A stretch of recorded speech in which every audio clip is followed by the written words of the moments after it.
A couple programming notes before we get started here. It's a long, complicated day on the committee. We have this hearing, and then at 1 o'clock, we have the Undersecretary for Policy, Mr. Call, giving us a briefing on Ukraine, classified briefing, and then these fine folks will be back at 2:30 for a classified version of this brief. I have finally decided that I don't actually have to read the statement explaining how a virtual hearing works. I will simply say that this is a hybrid hearing. There will be some people here in person. There will be some people appearing virtually, and we'll all be prepared for that. Our witnesses this morning are Sasha Baker, who's the Deputy Undersecretary of Defense for Policy, Department of Defense, General Stephen Townsend, who's the commander of the U.S. African Command, and General Kenneth McKenzie, who is the commander for U.S. Central Command. And both General Townsend and General McKenzie are scheduled to have this be their last appearance before our committee. Events happen. One never knows when we might have to bring you back before then, but at any rate, you are retiring. And both you gentlemen have appeared before this committee many times, served this country incredibly well in a variety of different capacities, but in the two theaters that you are currently responsible for, you've had a lot to do during your tenure there, and you've done it quite well, and we have appreciated the relationship, and we wish you the best, and thank you for your service. And these, as mentioned, are two incredibly important commands. And I think on this committee, there's always a challenge we're trying to prioritize. We've spent a lot of time the last few years talking about how China is the pacing threat. We need to focus on China. Obviously, with Vladimir Putin's brutal and violent decision to violate the fundamental laws of the world and invade Ukraine in the way that he has, a lot of attention has focused there. But the bottom line is, while we do need to prioritize, we also need to be aware of, we live in a robust threat environment. We have got to be paying attention to all of it, and trying to make sure that we're meeting all of those challenges, first of all, because they are all important, and second of all, because they all tend to be interconnected. Certainly in the two theaters that we were talking about today, both China and Russia are factors in the great power competition that we find ourselves in. So we want to make sure that we are addressing those issues. So taking them one at a time, starting with the Africa Command, China is incredibly active in that region, looking to build partnerships, the goal of ultimately, building bases wherever they can. It is incredibly important that we keep an eye on that, maintain our relationships in Africa, and try to deal with that challenge. At the same time, the transnational terrorism threat is still very real throughout the continent. Things have gotten more complicated on the Horn given the conflict in Ethiopia. I've always felt that the partnerships that we built to deal with the challenges in Somalia and the challenges that are presented by AQ in the Arabian Peninsula between Yemen and Somalia, the partnerships that we've built with Kenya and Ethiopia and Rwanda and Uganda and others in the region have really been a great model for how partnerships can help us meet our national security threats so that we don't do it all alone. We have a similar and growing challenge in West Africa, as there are a variety of different transnational terrorist elements there that we need to work with. And in the midst of all that, Russia is aggressively through the Wagner Group providing security in that region that is having a very destabilizing effect. It is not a coincidence that the increased presence of Wagner as a security force has matched up with an increase in the number of coups throughout West Africa. We've got a lot of challenges in Africa, and look forward to hearing from General Townsend about his take on those challenges and answering our questions on that. Central Command also has a lot of challenges. Certainly, we've seen the drawdown in both Afghanistan and Iraq over the course of the last 10 years that has changed that, but the challenges are very real. And I know General McKenzie knows that one of the central questions that this committee will have is what now in Afghanistan? There is still a threat there from al-Qaeda and from ISIS. What is our plan for dealing with that threat now that we have pulled out of Afghanistan? And in the Middle East, we still have the challenges from ISIS, the instability in Syria, the instability in Yemen, I am particularly interested to hear the latest on what Iran is up to and how we are working with partners in the region to contain that threat. And also, I'd be curious to hear, as Russia gets, further and further bogged down in Ukraine, what does that mean for their activity in Syria, where, as we know, they have been very involved going forward. The bottom line is, and my written statement gets into a lot more detail, we could talk about both of these areas of responsibility for a very long time. There was a lot to do. There are a lot of challenges. They are a huge part of our national security posture going forward. And I look forward to hearing more details from all three of our witnesses on how best we should meet those challenges going forward. With that, Mr. Rogers is out ill this morning and ably filling in as Mr. Whitman is the ranking member, and I will yield to him for his opening statement. Well, thank you, Mr. Chairman. I deeply appreciate our witnesses coming to testify before us today, and thanks so much for your service. General Townsend, as was discussed last week, the threats in Africa are multifaceted, and they continue to grow. But spending on AFRICOM comprises only about 0.3% of the entire defense budget, not related to the magnitude of what I believe is the building threat. And it's these meager resources that are now spread even thinner because of the challenges we face before us with Russia and China. And that's not just worldwide, that's specifically there on the African continent. Russia has been entering into a disturbing number of arms sales and basing agreements in African nations. China is using the Belt and Road Initiative to extract African natural resources and gain permanent footholds on the continent. The Chinese have built an overseas military base in the strategically important area of the Horn of Africa, and they're actively scouting other locations, including the Atlantic coast. Make no mistake about their intentions. The growing presence of China and Russia in Africa is a threat to our national security, and it's imperative that we increase investments there as well as other places around the world. I look forward to hearing from you, General Townsend, about how we can maximize diplomatic and military efforts to counter Russia and China's growing global ambitions in China. In CENTCOM, General McKenzie, we're also seeing increased Chinese presence. China's building ports and other infrastructure throughout the region, and it's entered into trade and telecom agreements with allies in the region. But what I find most concerning is that President Xi continues to cozy up to the Ayatollah. China signed valuable trade deals with Iran, bought Iranian oil in defiance of international sanctions, and joined Russia in conducting joint drills with the Iranian Navy. These actions provide a lifeline to Iran at a very dangerous time. The Ayatollah continues to fund and equip terrorists targeting American troops. His cronies are prolonging a civil war and a humanitarian crisis in Syria, and his regime is aggressively pursuing nuclear weapons. We absolutely cannot allow this to happen. I do not believe that re-entering the JCPOA will stop them. I look forward to hearing more about the administration's plan for ending the Ayatollah's quest for a nuclear weapon and how they intend to deal with the rest of the regime's destabilizing actions. Finally, to both you, General McKenzie and General Townsend, you continue to face tremendous challenges snuffing out hardened terrorists in both ARs, and I'm very concerned that we are backsliding on the progress we've made in combating terrorism. In Africa, the repositioning of U.S. and French forces further from terrorist hotspots is making it much harder for us to successfully conduct counterterrorism operations.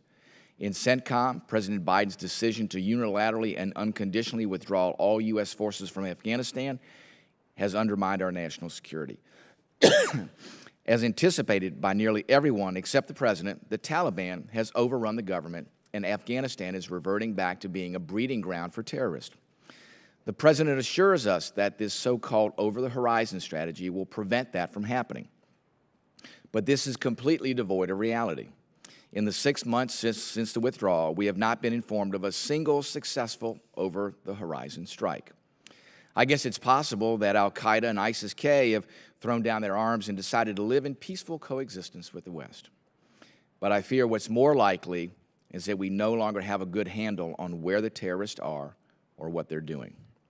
The truth is, without persistent ISR, reliable partners on the ground, and nearby facilities to launch assets, we lack the capability we need to conduct a successful strike. We know previously human intelligence, signal intelligence in theater, close to the adversary, is critically important. Now, I look forward to this afternoon's classified discussion on what capabilities we've lost and how we can help restore them. As to our posture shifts in the Indo-Pacific, we need to ensure other combatant commanders we have the capabilities they need to carry out their missions.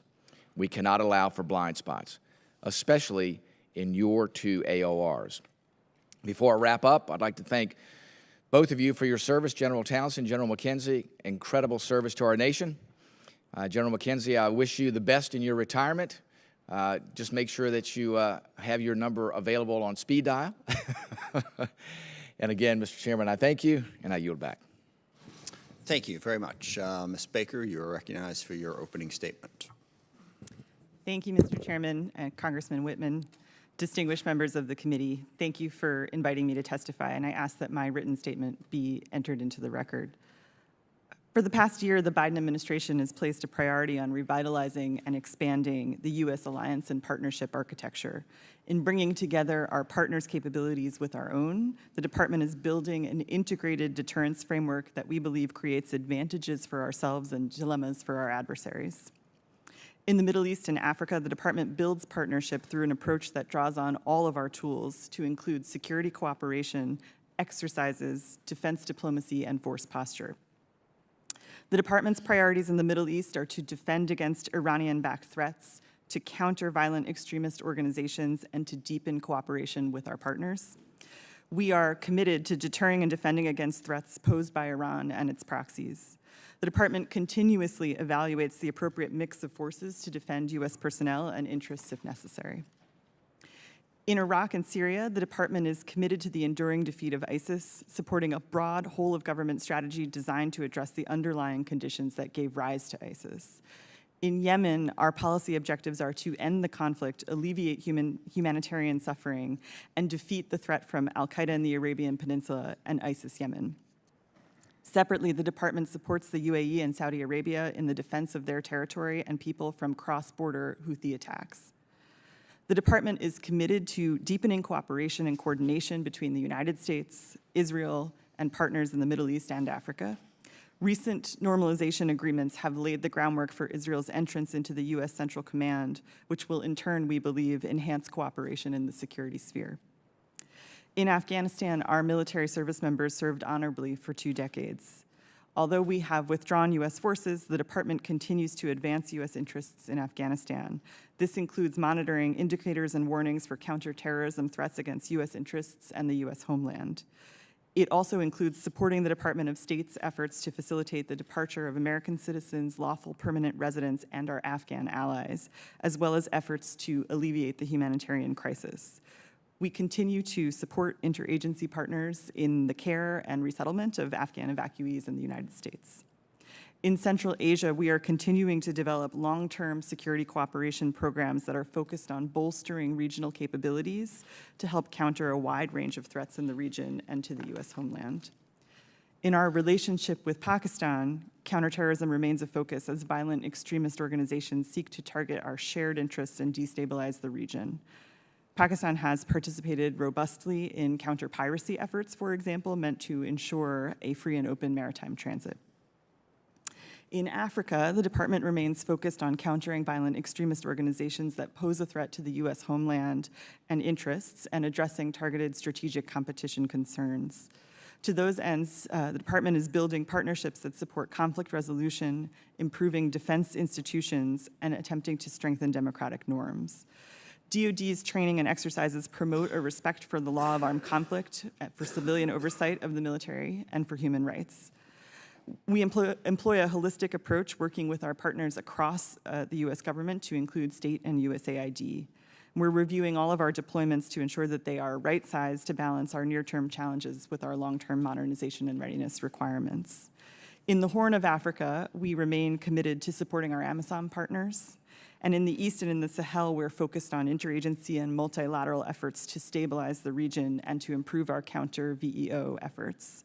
In North Africa, we support a common security objectives on the continent and in the southern Mediterranean. And in the maritime domain, alongside the Department of State, we are working with regional partners to secure the Atlantic from maritime and transnational threats. The department's approach to the Middle East and Africa is informed by threats to a free, stable, and open international order, including those posed by Russia and the PRC. Russia seeks to reshape security structures, exploiting governance vacuums and using private military companies and resource extraction to undermine U.S. interests. Beijing is establishing overseas infrastructure to project and sustain military power while expanding its influence and its access. As the department coordinates with partners to address our shared threats and their security needs, it will also seek to limit Russian and Chinese influence through sustained engagement, demonstrating the superiority of the United States as a partner of choice. With the support of the Congress, the department remains, we believe, well-positioned to support our allies and partners, to compete with Russia and the PRC, and to deter and defeat our adversaries across the Middle East and North Africa. In closing, I'd just like to echo, on behalf of the department, our thanks to both General McKenzie and General Townsend for their long service to our nation. And with that, I'll conclude and look forward to your questions. Thank you very much. Before turning to General Townsend, I had one programming note that I neglected to mention. We are going in reverse order of questioning today. We try to give the freshmen or junior members a chance to go first on some of our hearings. So we'll be starting with the least senior and working our way up today. Just make sure everyone's aware of that. General Townsend, you are recognized for your opening statement. Chairman Smith, Congressman Whitman, distinguished members of the committee, good morning. Thank you for inviting me to appear today, even as the eyes of the world are focused on Russia's lawless attack on the Ukraine and an unjust war which impacts Africa as well. For nearly 3 years, it's been the greatest privilege of my career to represent the dedicated members of U.S. Africa Command. Thank you for your steadfast support for them and for our mission. I'm here this morning with my battle buddy and command senior enlisted leader, Sergeant Major Richard Thresher, and colleagues, Dr. Sasha Baker and General Frank McKenzie. For General McKenzie and I, it's our final appearance before you. Our joint testimony highlights continued and pressing challenges and opportunities faced by our respective commands and our nation. Together with our interagency teammates, U.S. AFRICOM protects and advances U.S. interests, prevents strategic distraction, and preserves America's options, all in concert with our allies and partners. As AFRICOM's 5th commander, I've come to learn 5 truths about Africa. First, America cannot ignore Africa. Africa's challenges, opportunities, and security interests are inseparable from our own. Weak or poor governance, conflict, and climate change stress the stability of many African nations, which in turn will impact U.S. security and prosperity.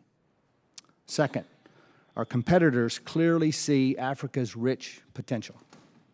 China and Russia both seek to convert soft and hard power investments into political influence, strategic access, and military advantage. Both seek to bolster autocrats and change international norms in their favor. For China, Africa is their second continent. Across Africa, mercenaries from the Kremlin's Wagner Group offer their services for profit.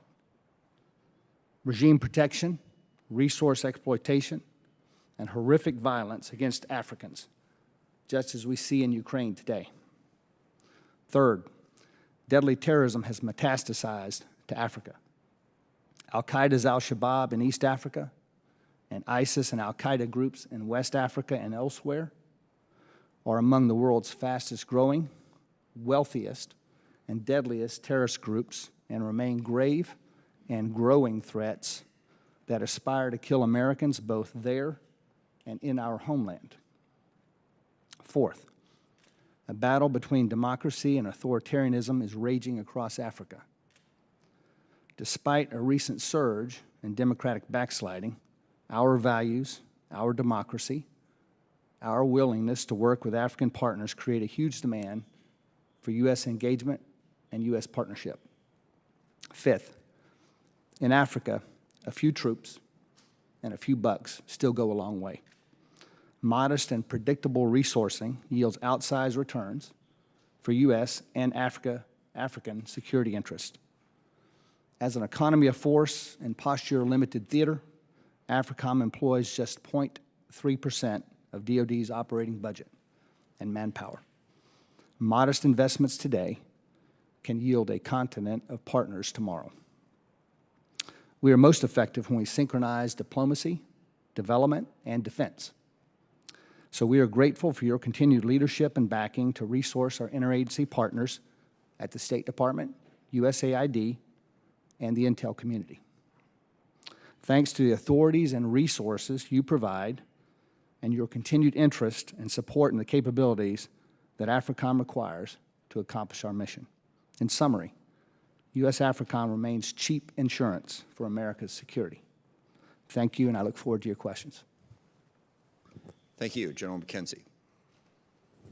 Chairman Smith, Representative Whitman, ladies and gentlemen of the committee, it's a pleasure to be here today beside the Honorable Sasha Baker and General Steve Townsend, and in the company of my senior enlisted leader, Fleet Master Chief Jamie Hurdell.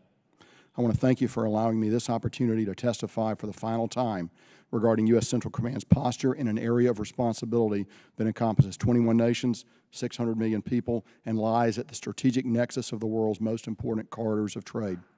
Much has transpired since I last delivered my annual posture testimony, most notably the conclusion of our military campaign in Afghanistan, and of course Russia's recent invasion of Ukraine.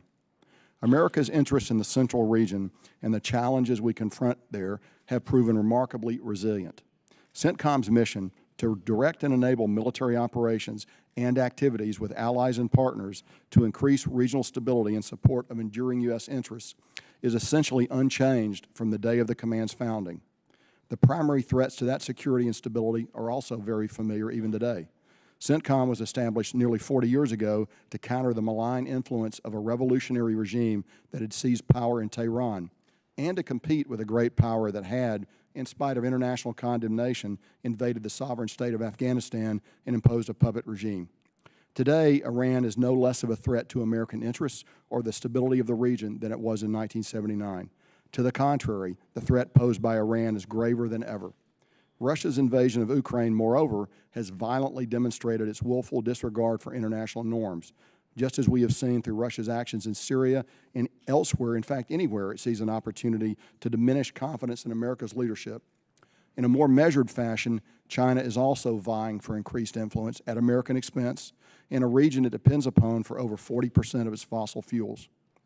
Meanwhile, violent extremist organizations, or VEOs, in the CENTCOM area continue to pose a credible threat to the homeland.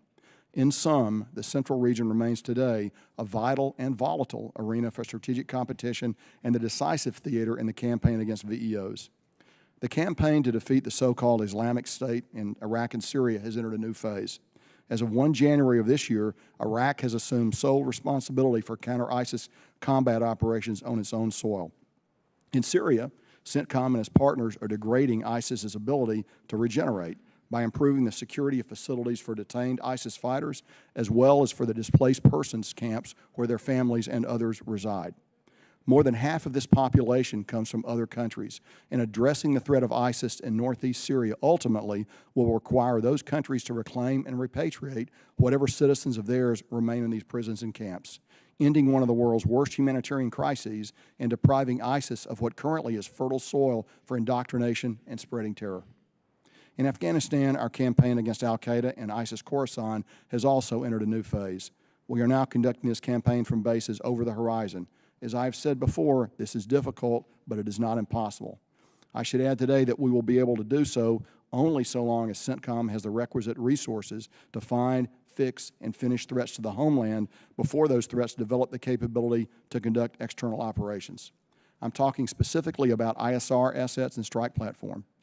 CENTCOM has the tools it needs to perform this mission, but the margins are thin and the risk will increase should resources diminish. In the Middle East, Iran continues to pose the greatest threat to U.S. interests and the security of the region as a whole. Through its proxies and clients, Iran has fomented conflict in an arc tracing from Yemen through the Arabian Peninsula, across Iraq and Syria into Lebanon, and to the very borders of Israel.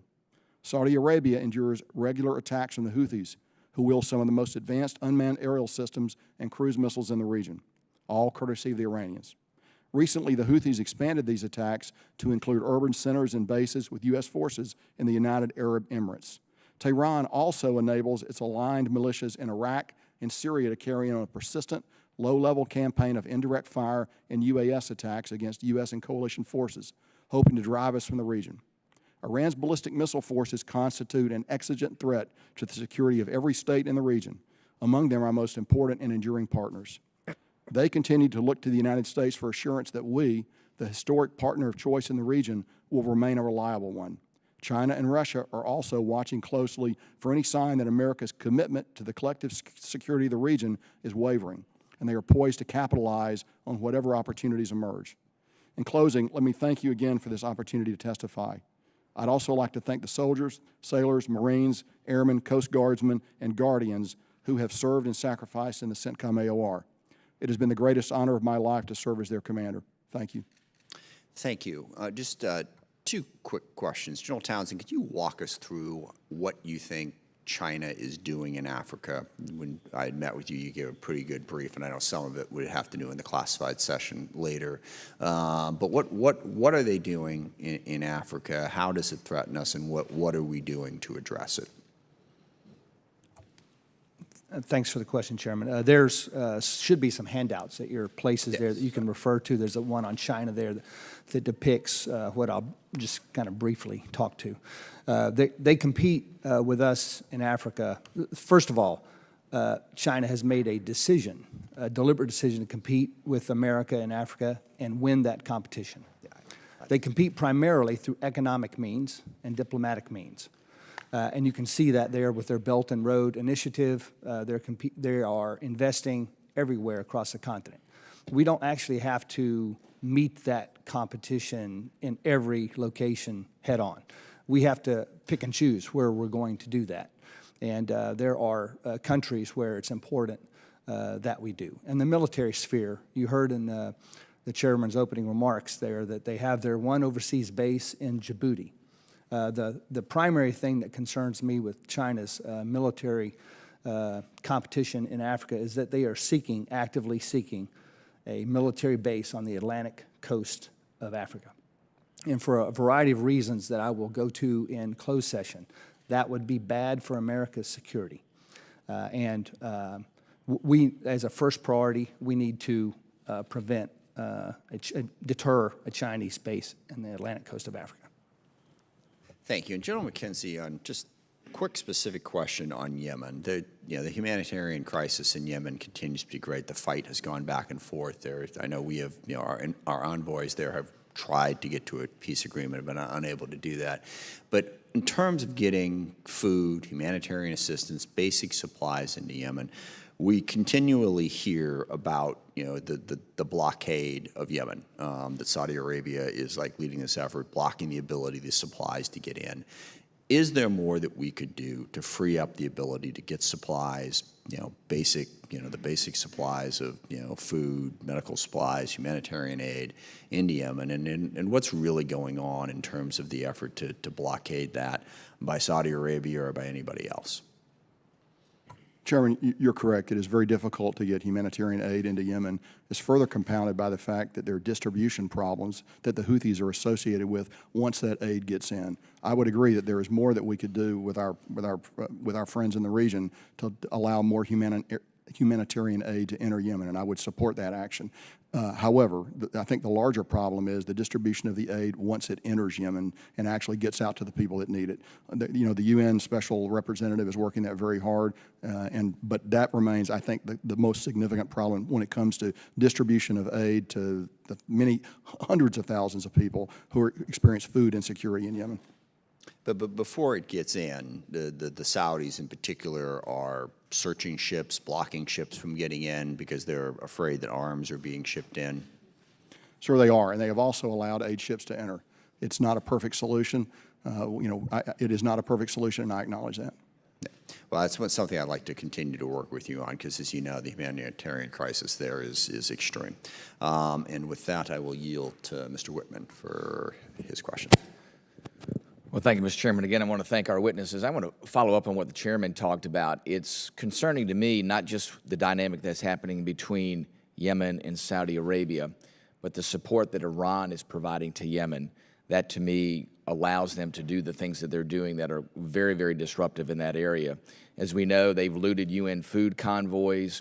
They've laid over 1 million mines in civilian areas. They've recruited thousands of child soldiers and have taken over the closed U.S. embassy. They're holding at least 11 former U.S. embassy staffers hostage, and they've stepped up cross-border attacks by drones and missiles against the UAE that have actually targeted and killed civilians in the UAE. And as the chairman pointed out, they've completely rebuffed efforts by the current administration to enter into any kind of talks to resolve these particular issues.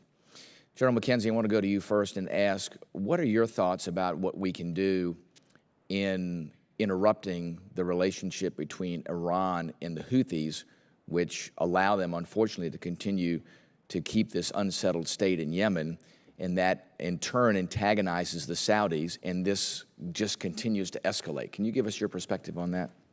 Sir, I can. And I'd like to note at the beginning that while the supply of humanitarian aid to Yemen has been imperfect and not consistent, throughout the long history of this crisis, Iran has never imported a single bag of rice or any other foodstuff into Yemen. Yeah. In fact, the only material they brought into Yemen is stuff designed to kill people. So we should just remember that when we talk about the people here.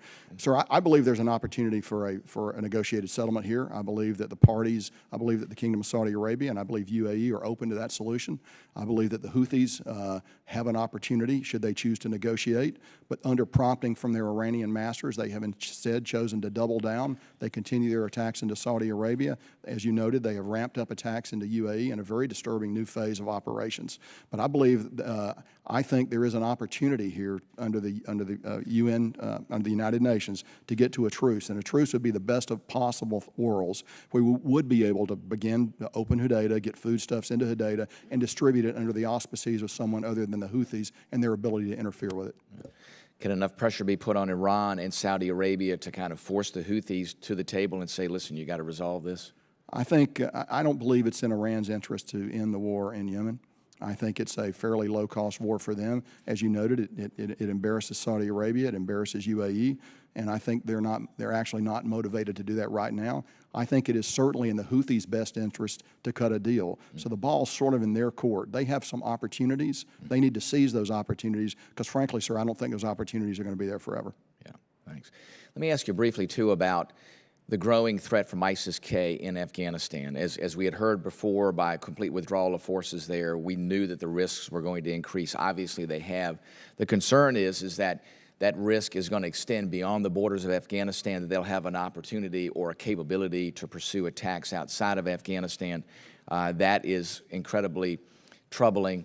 Also, our ability to do significant CT operations in Afghanistan, the issues of what we used to have as far as human intelligence, signal intelligence, greatly degraded now. The over-the-horizon capability is just not something that's realistic in relation to the threat that we face. I wanted to get your best military judgment regarding the adequacy of the current force structure in CENTCOM following our departure from Afghanistan. What do we have in place? Is it enough with this over-the-horizon capability to really keep a handle and keep ISIS-K from growing to a point where it can perpetrate attacks outside the border there? And what are the risks with our current force structure? What are the risks that are there before us today, and how do you think those risks will continue to grow? Sir, in the closed session a little later this afternoon, I'm going to exhaustively drill down into our force posture and all the disciplines of intelligence that we're applying in Afghanistan and give you very detailed and specific, granular answers to those questions, but I prefer to do that in the closed session. I will say that we are very concerned about the potential for ISIS-K growth in Afghanistan. We assess that they do retain a desire to attack us in our homeland here in the United States, and absent effective pressure, that threat will only grow and metastasize over time. Okay, very good. That's one I want to get to, is that you continue to see it growing then in the years to come unless something significant's done in the meantime. Sir, and I'll talk about that in great detail a little bit later today. Very good.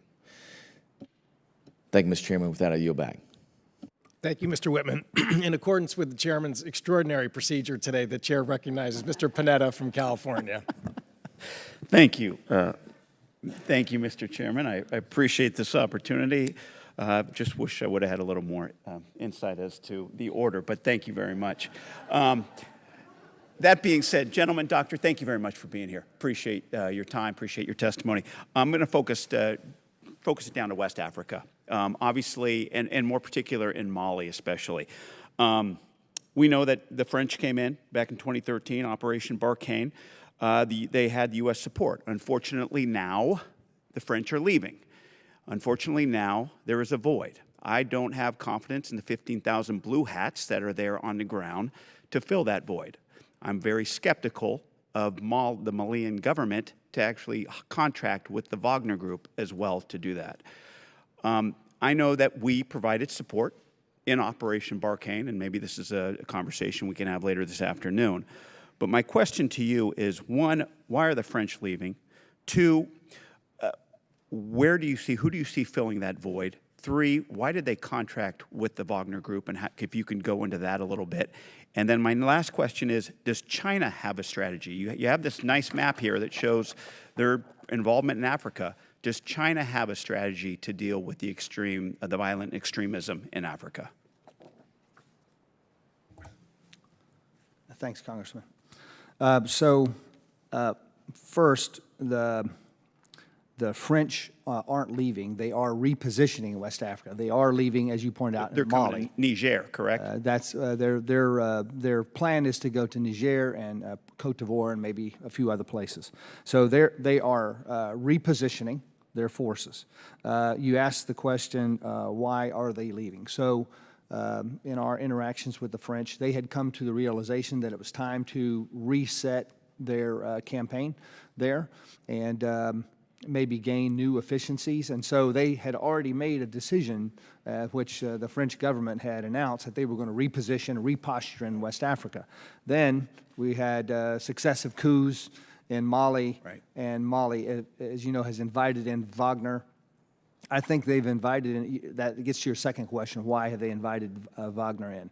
They've invited Wagner in because they believe that Wagner will replace the French and do a better job. When I learned of this, I traveled to Mali and I met with the president there, the junta president there, and I explained that I thought it was a bad idea to invite Wagner in because we've seen them, I have seen them in Syria, and I've seen them in other places in Africa, and Wagner obeys no rules. They won't follow the direction of the government. They won't partner more effectively. I think they will only bring bad Was he things. listening? Will he listen? He told me that it wasn't Wagner, that they were dealing with the Russian Ministry of Defense. Except I think President Putin later said there are no Russian military in Mali. There are private military companies there, Wagner. So I think that only bad will come from that. I think there may be some initial gains. We're seeing Wagner deploy and build their base camps. They haven't really started significant operations yet. I think they've already suffered some casualties. I think Casualties from violent extremism? Yes. I think that the only bad's going to come from their deployment there. You ask about China. We don't see China having a counter-violent extremist role. They are in Mali, though. They're there as part of, they have a substantial force there as part of MINUSMA, the UN mission there. Yeah. But we don't see them we see them doing a little bit of counterterrorism training on the continent, but we do not see them conducting any counter-VEO operations. And a lot of our role then will be from Niger. Is that correct in regards to any sort of what we do? We currently have forces in Niger, exactly. And I'm working with the Department of Defense on a strategy for West Africa that will take into account the French reposturing, that will take into account the malign actors like Wagner in the region. And it sounds like you don't necessarily believe this Malayan official who you spoke to in regards to it was a Russian, organized Russian group. You believe it's the Wagner group who's in there now. It's the Wagner group supported by the Ministry of Defense and the Kremlin. The Russian Air Force flew them in. Thank you. Once again, thank you. I yield back. Thank you, Mr. Panetta. I was closely watching the portraits of the past chairman. There was no disturbance of the universe, so nice job. The chair now recognizes Mr. Fallon. Thank you, Mr. Chair. I just thought this was a gift that you were giving an Irishman on St. Patrick's Day, so I appreciate that. Thank you all for your service, and thanks for being here today. General McKenzie, I was a bit dumbfounded about a week and a half ago. I read an article, a report in the Wall Street Journal that the UAE's Sheikh and the Crown Prince of Saudi Arabia would not take a call from the President of the United States. I found that alarming. I wanted to just hear what your thoughts on that. Well, relationships at that level would probably be better with Ms. Baker or the Department of State than me. I can tell you that at my level, I have no trouble talking to the chiefs of defense of each of those two countries, and I talk to them frequently. Okay. Ms. Baker, if you'd like to comment, thank you. Congressman, thank you. I can't speak to the specifics of the president's phone calls. What I can tell you is from a defense perspective, as General McKenzie said, we have long and enduring strategic partnerships with both Saudi Arabia and UAE. Those have existed for any number of years. I know, that's we why are I fully find it committed so to them. alarming and shocking that they weren't taken. I thought they were allies of ours in the region, and not to take the President of the United States phone call, to me, it spoke volumes about the deteriorating relationship. Again, I can't speak to the president's phone calls. I can tell you that, as General McKenzie said, we pick up the phone and we talk with these folks every day, and we have a very close and enduring partnership from a defense perspective. General McKenzie, in Syria, I would love to, if you could just touch on the influences that Turkey, Russia, and Iran have. It seems to be an absolute mess, from everything we read, and then the maps didn't help too much either. But I just wanted to get your thoughts on that. Sure. So in Syria, Iran uses Syria principally as a land bridge to move advanced conventional weapons into Lebanon to be employed against Israel as a possibility. They're also interested in operating against our forces that are there in Syria. As in Yemen, Iran, generally speaking, has no positive objective in Syria. Rather, their goals are almost wholly negative. Just disruption. It is disruption, but also they view it, again, we shouldn't understate the importance of that corridor that allows them to move weapons to a position against what they consider their greatest foe and the nation they've sworn to destroy, Israel. Russia is, obviously has a client state in Syria. They came in and right after the beginning of the Civil War. They've been there for quite a while. It allows them to do several things by being in there. First of all, it is opportunistic. I don't see a long-term strategy in the Russian action. They've got an air base in western Syria. They've got a naval base in the eastern Mediterranean, which they had during the Cold War, I might add, so it's not a new thing necessarily. It also gives them the opportunity to attempt a posture on the global stage and to throw sand in our gearbox. Again, it's an act of opportunism that is, that we see as typical of a lot of Russian activity. The Turks have genuine national security concerns. Is it the Kurds mainly? Are they concerned about the Kurds more than anything else? The Turks are, yes. Yeah. We would argue that there are different elements within the Kurds, and we disagree with Turkey on that, on all the Kurds being devoted to attacking Turkey. But they do have legitimate security concerns. We also, as you know, partner heavily with the Syrian Democratic Forces and other Syrian Kurdish elements to actually conduct the fight against ISIS. So there's a genuine dispute there between us and our NATO partners over that. But when all is said and done, we do recognize they have legitimate security concerns. Thank you, General. General Townsend, I was noticing in the foreign aid, we crushed the Chinese, 11 billion to about 2.5, but in economic trade, they're almost quadruple ours in Africa. What I wanted to ask you is, who's China the chummiest with? Whose relationships are the best as far as the nation states they have in relationships they have in Africa? And what worries you most about that theater? Well, Congressman, thanks. I don't think anybody's asked me who China's chummiest with in Africa before, so I don't think I've contemplated that. They have pretty good relations with a lot of the countries on the continent. Where the relations are strained is in their earlier in economic investments, where they have lured African countries into what we call debt trap diplomacy. And there are a number of those countries where a large percentage of foreign debt is held by China, and China has extended leases on critical infrastructure like ports and airports. The thing I think I'm most worried about is this military base on the Atlantic coast. And where they have the most traction for that today is in Equatorial Guinea. Yeah. They've laid markers down up and down the coastline, but the place where they've actually made progress toward this is Equatorial Guinea. And we have had a recent interagency delegation travel there to discuss that with the government there. Well, it concerns me because it's like almost an end around to the Monroe Doctrine in some ways to have a Chinese base Thank on you. the Atlantic. Gentleman's time has expired. The Thank chair you, now Chair. recognizes Congresswoman Luria. Well, thank you. And General McKenzie, I'd like to start with a quote that you made. You said the proximate causes for the establishment of CENTCOM nearly 40 years ago was Iran, and today Iran is no less of a threat to American interest or the stability of the region than it was in 1979. To the contrary, the threat posed by Iran is graver than ever. So I'd like to ask you, from a perspective of CENTCOM, how is the United States and our allies prepared to respond to this threat from Iran? So the actual operational expression of the Iranian threat is in the vast improvements in their ballistic missile, their land attack cruise missile, and their small unmanned aerial vehicle platforms, which over the last 5 to 7 years have dramatically increased both in number and in accuracy and ability to fly in relatively undetected ways. All of that directly threatens the immediate partners. So the 5 to 7 years, what year did we enter into the JCPOA? It's about that time frame?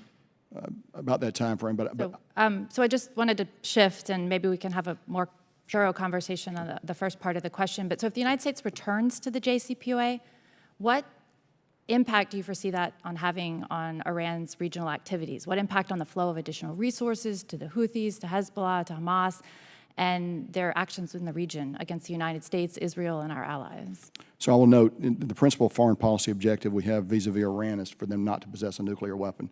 So a JICPOA would presumably give that assurance. The current agreement is allowed them to have additional resources to fund these proxy organizations. So I believe that what they do with their ballistic missiles, their proxies and other things are not necessarily coupled directly to the JICPOA. But I will acknowledge that there could be second-order effects of that. I do not know what the terms of the pending JICPOA will be. I just don't have that information.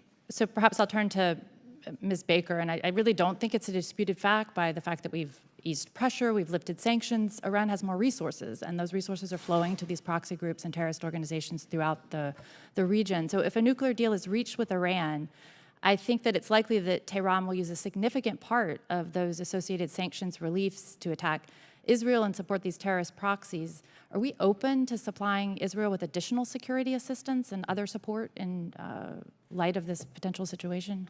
Congresswoman, our commitment to Israel's security is ironclad. We consult with them on a near daily basis. Are they at the table in the negotiations for the JCPOA right now?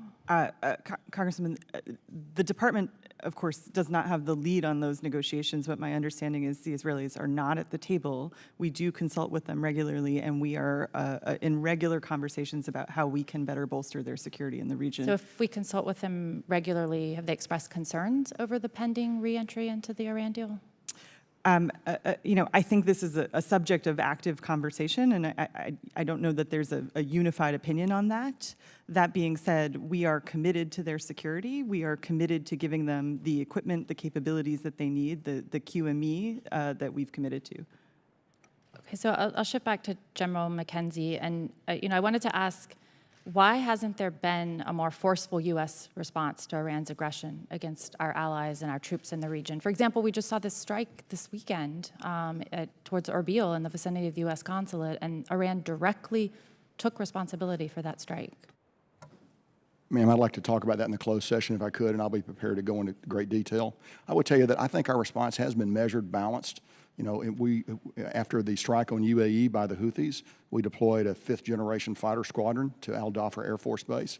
I sent a ballistic missile-capable destroyer to UAE's waters, and we've done a variety of other things to enhance their protection. So sometimes it doesn't require an immediate kinetic response in order to show a measured response that assures our partners and allies.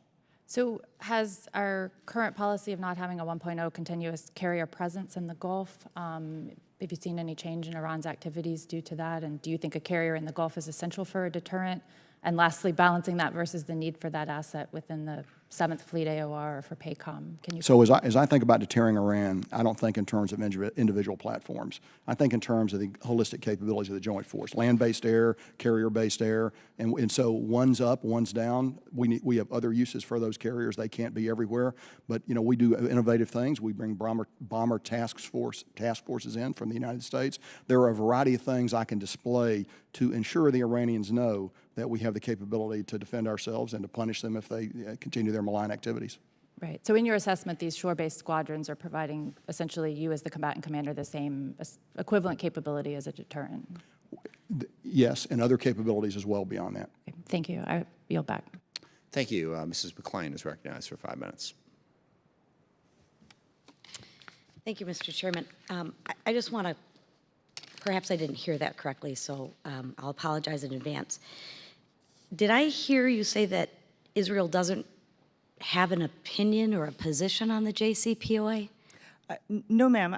I believe that they have expressed concerns. And they want us to go back in or not go back in? What is their opinion?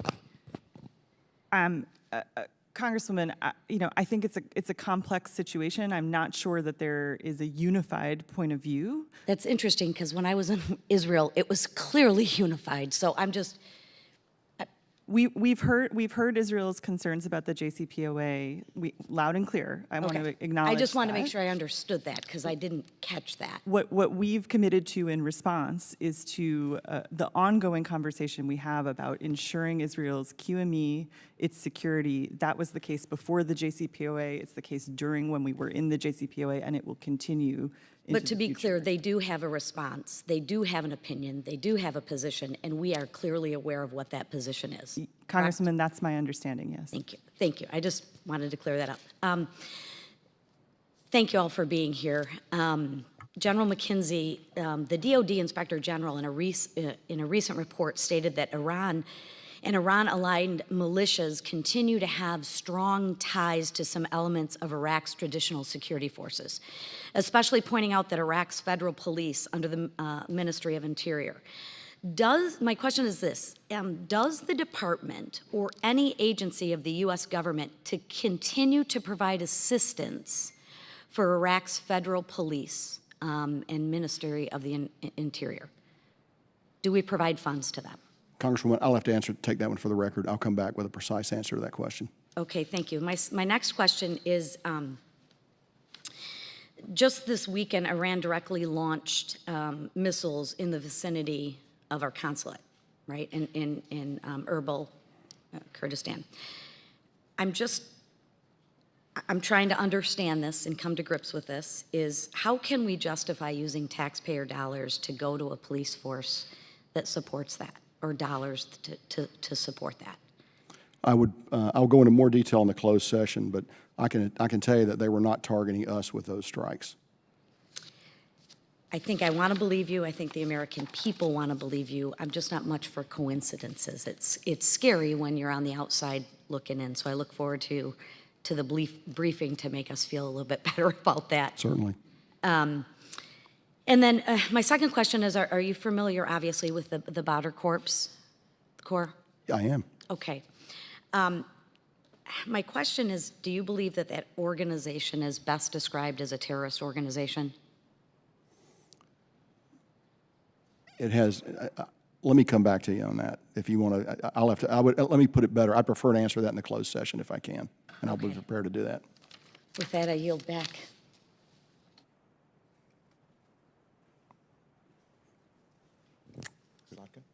Ms. Slotkin is recognized for 5 minutes. Thanks. Thanks for you all being here and having served, I think, with all three of you in different capacities. Really appreciate your service and all the work that you've done for the country over many, many years. I just want to continue the conversation on Iran and General McKenzie. I was reading through your testimony, and there's a lot of discussion about Iran's nefarious activities in the Middle East and their ballistic missile program. Can you give us as much as possible, just for the American public to understand the stakes of their nuclear program, how close they are to turning fissile material into nuclear, and weapons-grade material, and your assessment of the threat, where it falls vis-a-vis the other threats coming from Iran? Thank you. It's good to see you again, ma'am. I would note, first of all, I think the Iranians are close. I don't think that they've made a decision to go forward. I think they actually, my assessment is, they want the sanctions relief that's already been discussed here. And so I think the best solution would be to get an agreement where they're not going to pursue a nuclear weapon. So I'll say that as number one. What really concerns me much more on a day-to-day basis are their ballistic missiles. their cruise missiles and their land attack cruise missiles, which they have invested in heavily at great cost to their population over the past several years. Those capabilities directly threaten their neighbors today. And we saw an example of that in the attack on Iraq over the weekend, their ability to fire very accurate missiles into a neighboring country, something they've done before, including the attack on Al-Assad Air Base in January of 2020. Those capabilities concern me, and I believe they concern our neighbors and friends in the region as well. And that's actually one of the opportunities I'll talk a little bit more in the closed session about is we have an opportunity to work on integrated air and missile defense. That's the great opportunity in U.S. Central Command right now, because that will address a cogent, imminent threat to all of our neighbors in the region, and it's a tremendous opportunity. What that doesn't do is address the proxies, and their proxy forces are very active. You know, principally, we look at Iraq and in Syria, but they're obviously active in Yemen and in other places, both in and out of the region. And that's another significant element that we work with our partners against. Yeah, I mean, certainly as someone who used to work on Iraq and work in Iraq, Iran's terrorist activities were an everyday fact of life, frankly, if you were over there. But I guess the question I have is, from the chairman on down, the best military advice on a deal that would focus just on the nuclear parts of the Iranian threat. We're going to be asked in some form or fashion to weigh in on this. There's, I think, a lot of briefing and a lot of work that's still going to go on to bring people up to speed. But as I understand it, the deal, like the last deal, doesn't include the ballistic missile program and the terrorism. What was the best military advice from the chairman on closing such a deal? I would defer to the chairman on that deal, on that military advice. I would note the last deal did not include those ancillary elements that you talked about, right? And that's concerning. But your best military advice at your level, since this is your AOR, you support a deal that would just be focused on the nuclear parts of their threat? I support Iran not having a nuclear weapon, and I would support the most effective way to get there. That will not solve all our problems, but it would solve one problem. There are other areas that we need to work in, and I know that we've expressed interest in broadening the agreement, and my understanding is Iran has resisted that. But I think we do need to get to a broader agreement, but our number one priority is for them not to have a nuclear weapon. Appreciate that. I yield back. Thank you. Ms. Bice is recognized for 5 minutes. Thank you, Mr. Chairman. I appreciate the witnesses being here this morning. General McKenzie, has there been an impact to your AOR since the Russian invasion of Ukraine? And if so, can you describe the movement of the fighters potentially from Syria or elsewhere from the AOR into Ukraine? So, we watch the Russians closely across the region. They have not done much force balancing as a result of the Ukraine operation. I can talk a little bit more about that in the closed session. Not much, really none significant. We have not seen a flow of fighters, and I can give you some precise numbers in the closed session, but we just haven't seen much of that yet out of Syria. I know there's a lot of discussion of that. It's just not evident to us, and we look at that pretty closely. That could change, but that's sort of what we see right now. I want to take a step back. We were discussing in previous lines of questioning the Taliban and what's happened in Afghanistan. During the NDAA markup, I offered an amendment which required the DoD to report to Congress the security impacts of the release of the prisoners from Bagram Air Base. Can you share some of the security impacts that you've seen from CENTCOM AOR as a result of the prisoners' releases? Sure.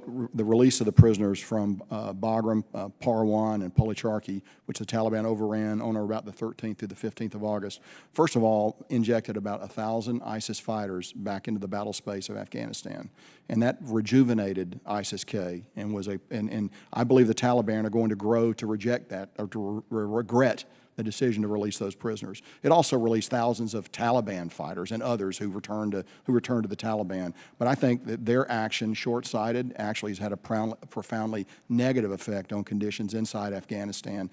I believe ultimately, unless we're able to keep effective CT pressure on ISIS in particular, they will have the opportunity to grow and seek to strike us here in the homeland. And you mentioned that earlier. Last question. It is widely known that large swaths of the telecom infrastructure throughout the continent of Africa are run on Chinese-produced hardware, including Huawei and ZTE. I've long been concerned with the network security threats that from compromised Chinese-produced hardware. Can you talk about your level of concern with these types of threats from AFRICOM AOR? Yes, so part of that extensive Chinese investment on the African continent is telecommunications, as you just mentioned. Huawei is endemic across the continent.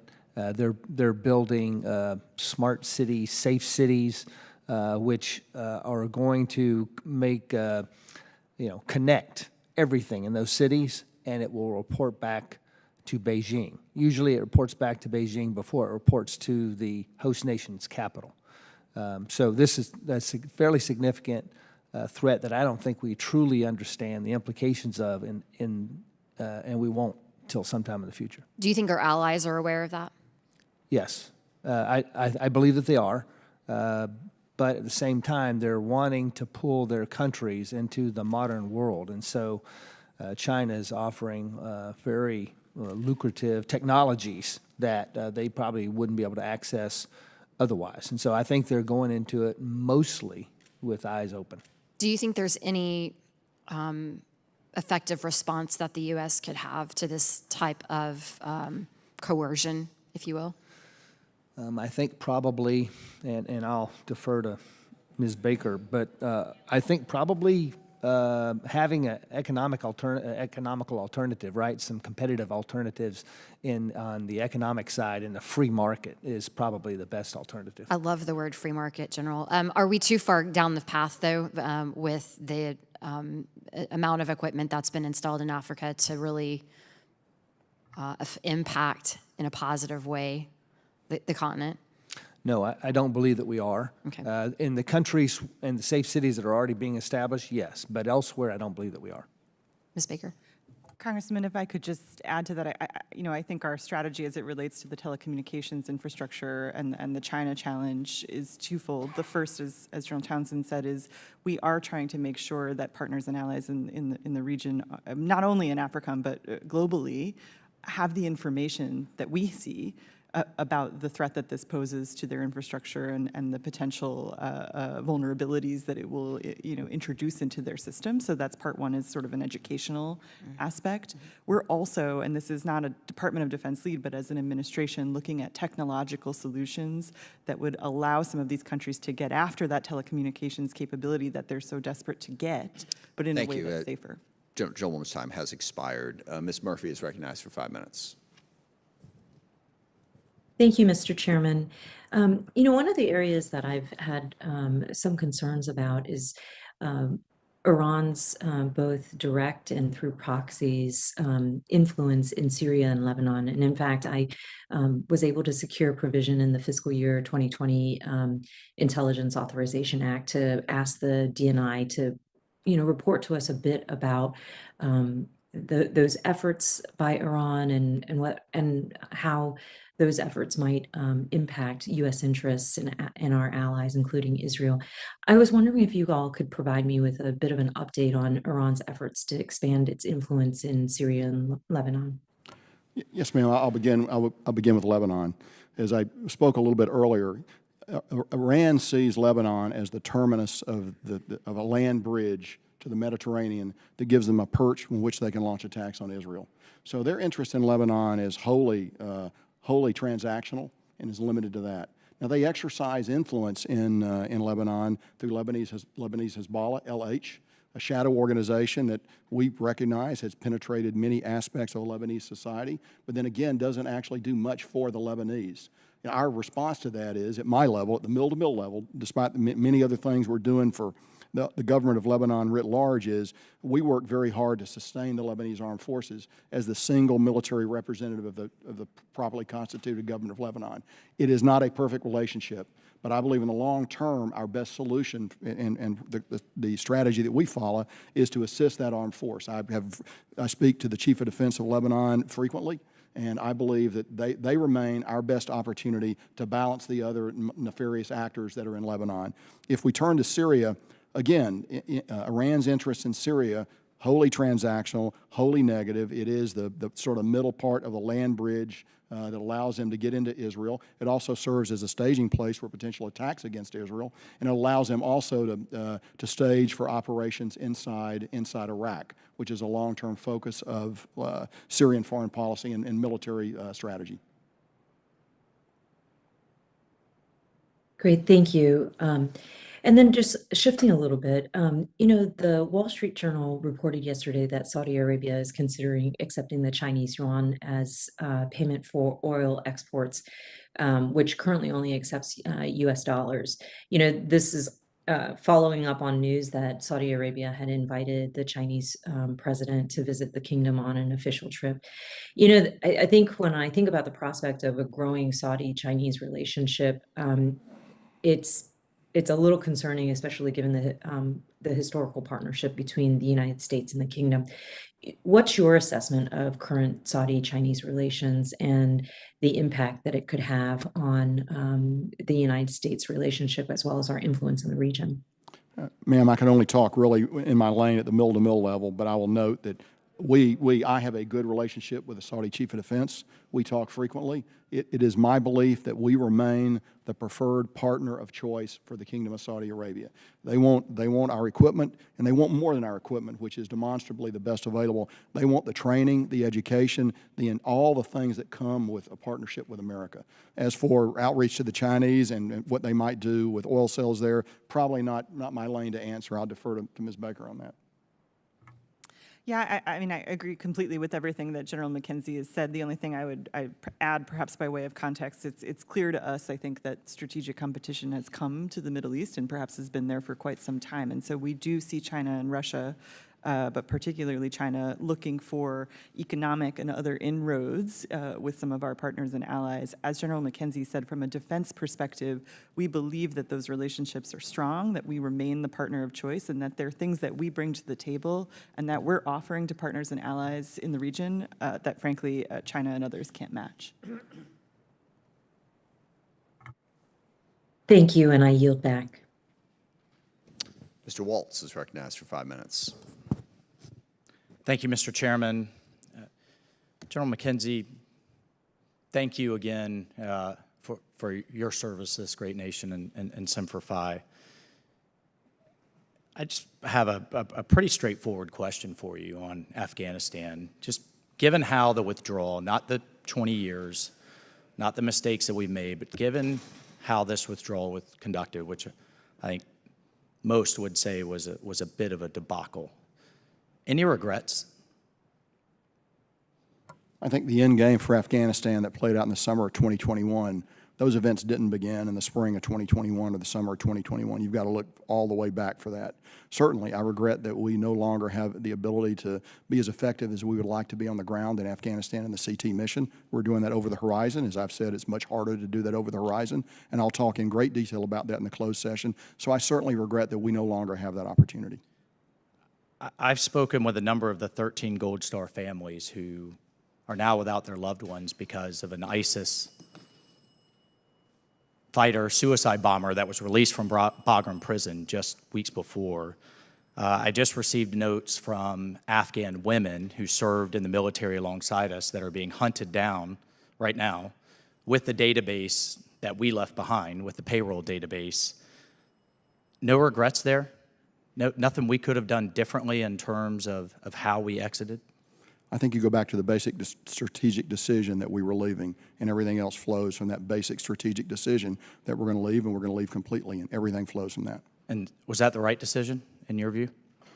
My opinion has been, and I've stated it publicly, that we should have retained a small presence in Afghanistan. I argued for 4,500 in the fall of 2020, and as we went into the spring of 2021, it was my opinion, and remains my opinion today, that about 2,500 would have given us adequate forces on the ground to retain an advising capability. I appreciate that, and I appreciate you reminding this committee of that, because I think we are going to come to regret this decision, and I think it's going to be felt on the homeland, and it's going to be felt by future American soldiers that have to go fight their way back in to deal with it. Ms. Baker, along those lines, the FY22 NDAA required an over-the-horizon strategy within 60 days of passage. That was about a month ago. You're a month late. Where's that strategy? Congressman, I don't know the exact progress of that strategy. I'd be happy to look into it and get you an answer. You don't know the progress of an over-the-horizon strategy required by law. The President of the United States has cited the over-the-horizon strategy Secretary Austin, your boss here, the last time he was here, said we can do over the horizon, we can keep America safe. I'm in my district saying the administration says we can do this, even though as a special operator I know better. What's the status? General McKenzie, have you chopped on it and sent it up to OSD? So that strategy is working right now. We have had the opportunity to work on that strategy, and we actually have a practical strategy that's in effect right now. Again, something I'll be happy to talk about in the closed session. And Congressman, if I could just clarify, we do have a strategy for over the horizon. What I was referring to is the specific report. I don't know what the status of that report is, but I will get you an answer. Okay. What local out? Let's take a step back. We just had a successful strike against the leader of ISIS, the successor in Syria. And as I've stated in this committee before, but I think it's worth repeating, we had local allies that helped with that, correct? The Kurds. We have bases in the region in Jordan, Turkey, Israel, northern Iraq, right? Sir, I would still characterize that strike, and as you know, I'm the officer who did it. Would you characterize that as over the horizon? That is over the horizon. Okay.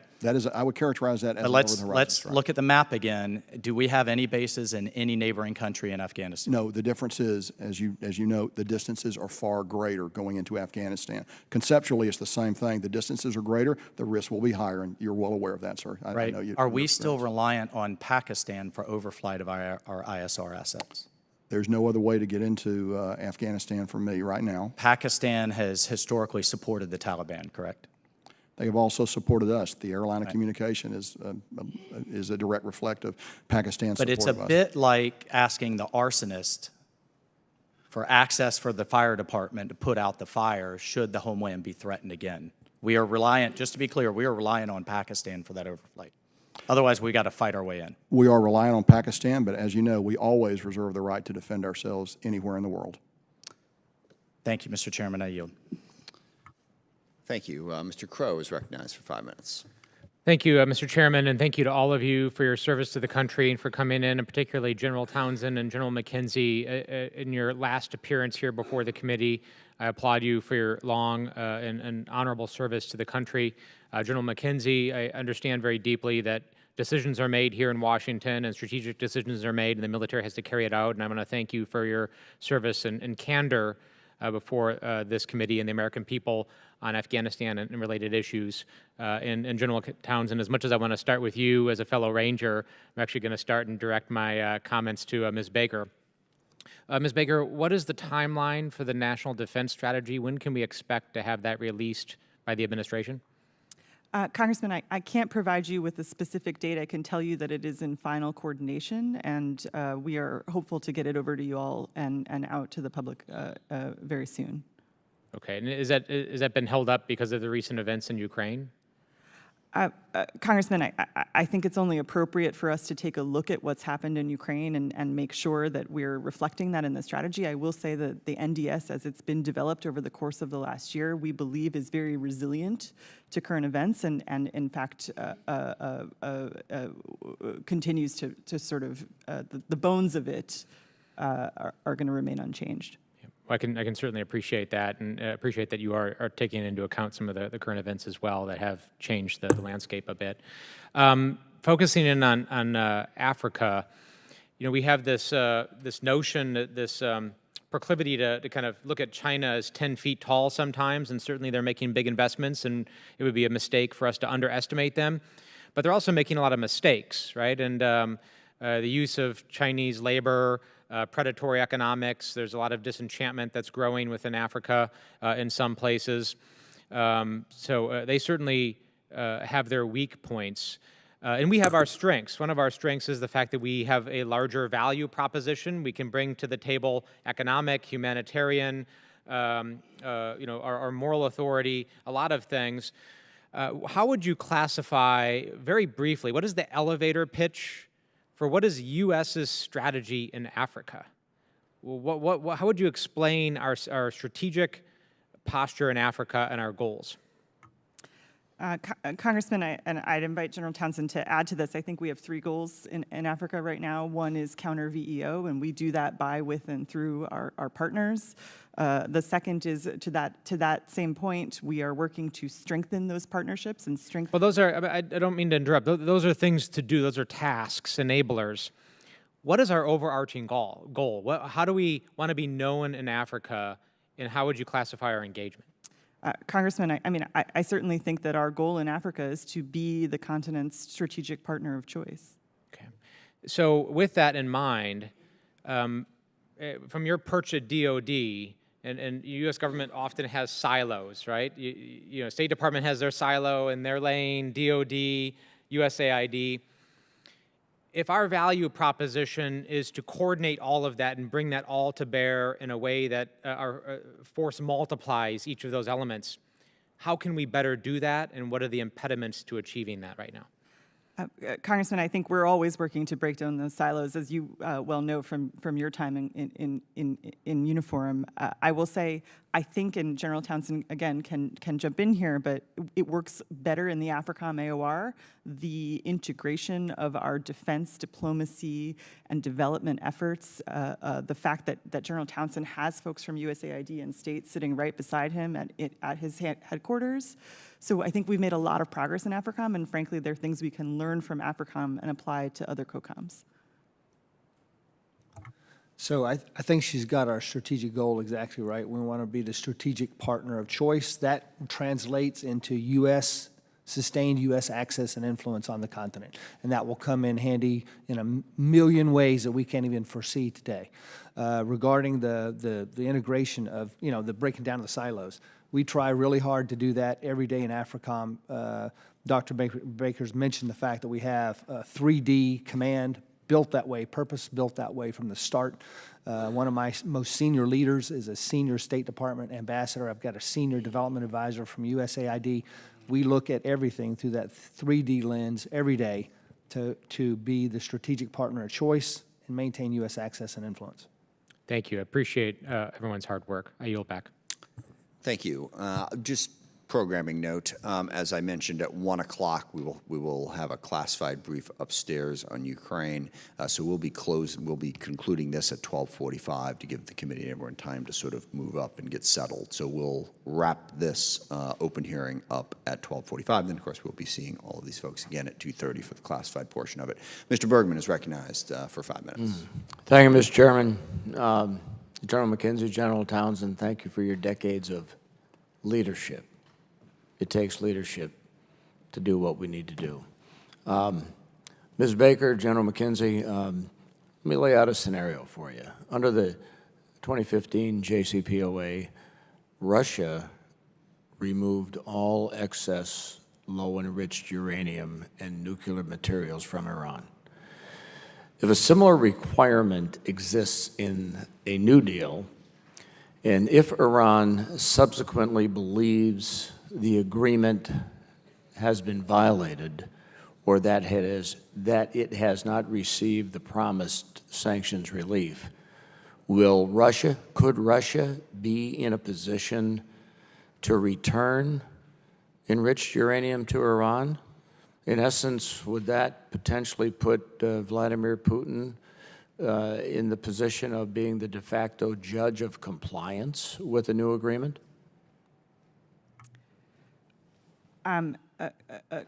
Congressman, as you know, there is no agreement yet, and there are... Again, it was a scenario. Understood. We don't know whether Russia will play that role in a future agreement.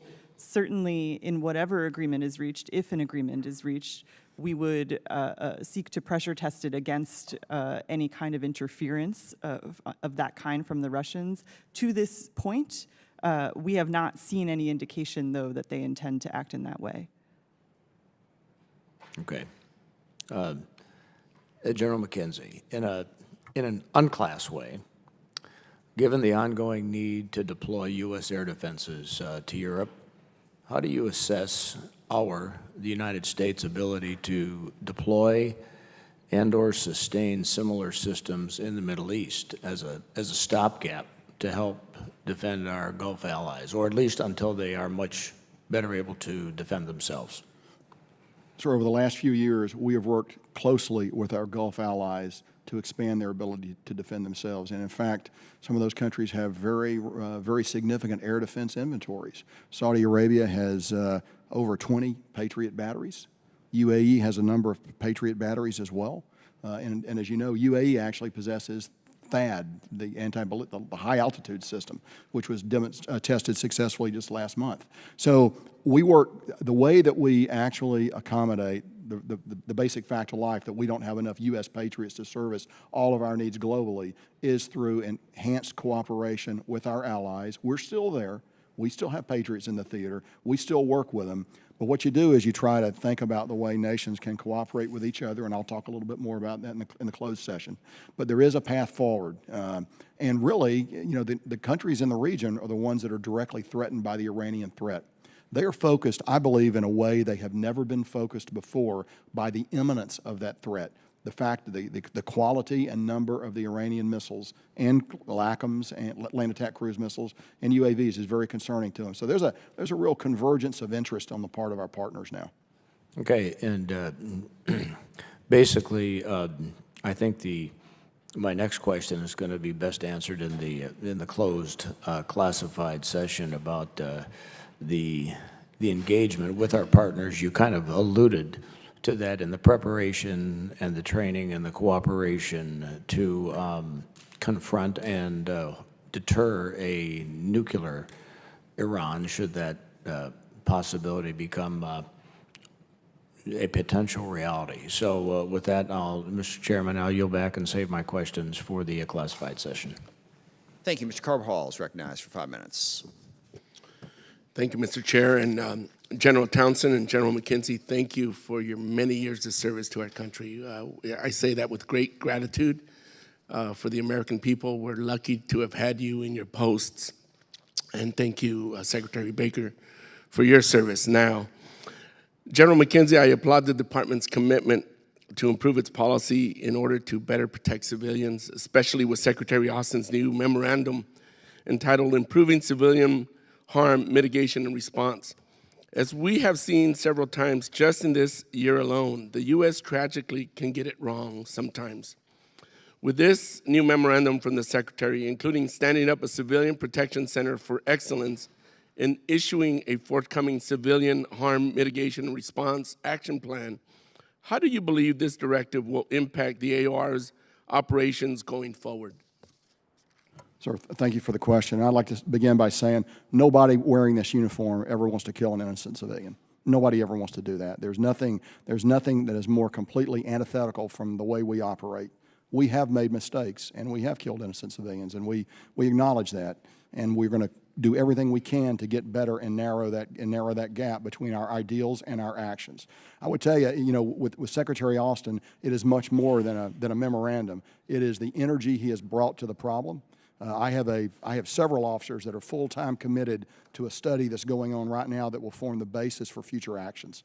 But in the meantime, we're not waiting on that study. As a result of the RAND study and other studies that have come out, we have undertaken a set of things in the short term to improve our own processes within Central Command, as General Townsend has within Africa Command. So we don't want to minimize this problem. We recognize that it is, in fact, a significant and a critical problem that cuts right to the very heart of what we want to do as representatives of the United States. Thank you. General Townsend, African nations are increasingly influential in the United Nations and other international forums. Currently, 3 of 15 United Nations Security Council seats are held by African nations, with the Kenyan UN ambassador giving an extremely powerful speech at the UNSC meeting regarding Ukraine. Unfortunately, there is a lot of public misunderstanding about the AOR. You have been commander of AFRICOM for over 2.5 years now. What are some of the misconceptions you hear from both American officials and the American public about the AOR? And how can we approach the AOR in a more productive and effective manner? Thanks, Congressman. I think some of the main misconceptions are probably that, first of all, Africa doesn't really matter to us, that we don't have to worry about Africa. And maybe America has been able to largely ignore Africa in the past, but that's not the future. And that's why I said in my opening statement, America cannot ignore Africa. So that's probably the number one misperception. Then I think they don't understand that we have a lot of interest and a lot of partners there every day We have a great relationship with much of Africa. We are the partner of choice for much of Africa, and just educating the American public on that. You mentioned the vote in Ukraine, and you're right. The Kenyan ambassador did give a powerful speech, and he voted to condemn what the Russians were doing there. But I'm a little dismayed about much of the rest of the continent. About half of the continent voted to condemn Russia. The other half either abstained or did not vote. And that concerns me a bit. Only one country, though, did vote in support of Russia, Eritrea, but the other one half of the continent didn't really cast a vote, and that concerns me a bit. But many of the countries that we are the strongest partners with did join us in the world in condemning Russia. So I think the future for this country's security is in Africa, and we have to lean into it. Thank you. General Townsend and Secretary Baker.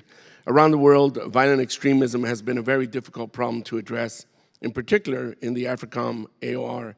From a report on recent trends in militant Islamic group activity in Africa the past few years, it appears there has been an alarming increase in violent events by these groups, including Al-Shabaab and Al-Qaeda in the Islamic Maghreb area.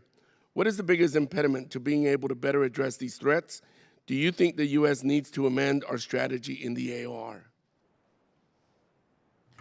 Congressman, I'll start and then, of course, turn to General Townsend. I think the challenge that we face in the AFRICOM AOR and part of what's driving the growth in VEOs is challenges of underlying governance and underlying security. And so a lot of our effort in the AOR is dedicated towards institutional capacity building that security. The gentleman's time has expired. I should point to that front. Even if you're in the middle of answering the question, we try to wrap up as close as possible to respect other members' time. Mr. Banks is recognized for 5 minutes. Thank you, Mr. Chairman. General McKenzie, the original JCPOA was finalized in July of 2015. Iran tested missiles in October 2015 before the deal was even implemented in January of 2016. All of this directly contradicted the Obama administration's objective to change Iran's behavior for better through the deal.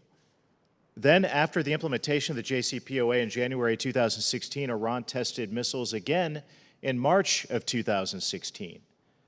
General Lloyd Austin, the then commander of CENTCOM, said in a Senate hearing at the time that despite the JCPOA, quote, "There are a number of things that lead me to personally believe that, their behavior is not, they haven't changed any course yet," end quote. General McKenzie, 6 years later, do you agree with then General Austin's assessment of Iran's behavior following the implementation of the JCPOA? With regard to ballistic missiles, cruise missiles, didn't change their behavior. It is not, their behavior has not changed. Do you think that the Islamic Republic of Iran will ever give up its revisionist intentions in the region? And if not, what does a successful counter-Iran policy look like? Well, I think you begin by Iran not possessing nuclear weapons, and that needs to be that's our overarching goal. I think it's better for everyone if Iran doesn't have a nuclear weapon. You should then try to find ways to bring their ballistic missiles, the other elements of their national power that they value very highly, under some form of control. And you're right, they have proven extremely resistant to that up until this time. I appreciate that candidness. The Center for Strategic and International Studies reported on August 10, 2021, that Iran possesses the largest and most diverse missile arsenal in the Middle East and is a major hub for weapons proliferation. If some form of the JCPOA is restored, how do you expect Iran to behave regarding missile proliferation amongst partner and proxy groups? Based on past behavior, I would expect not much modification in that behavior. And can you tell us specifically how CENTCOM is prepared to deal with that?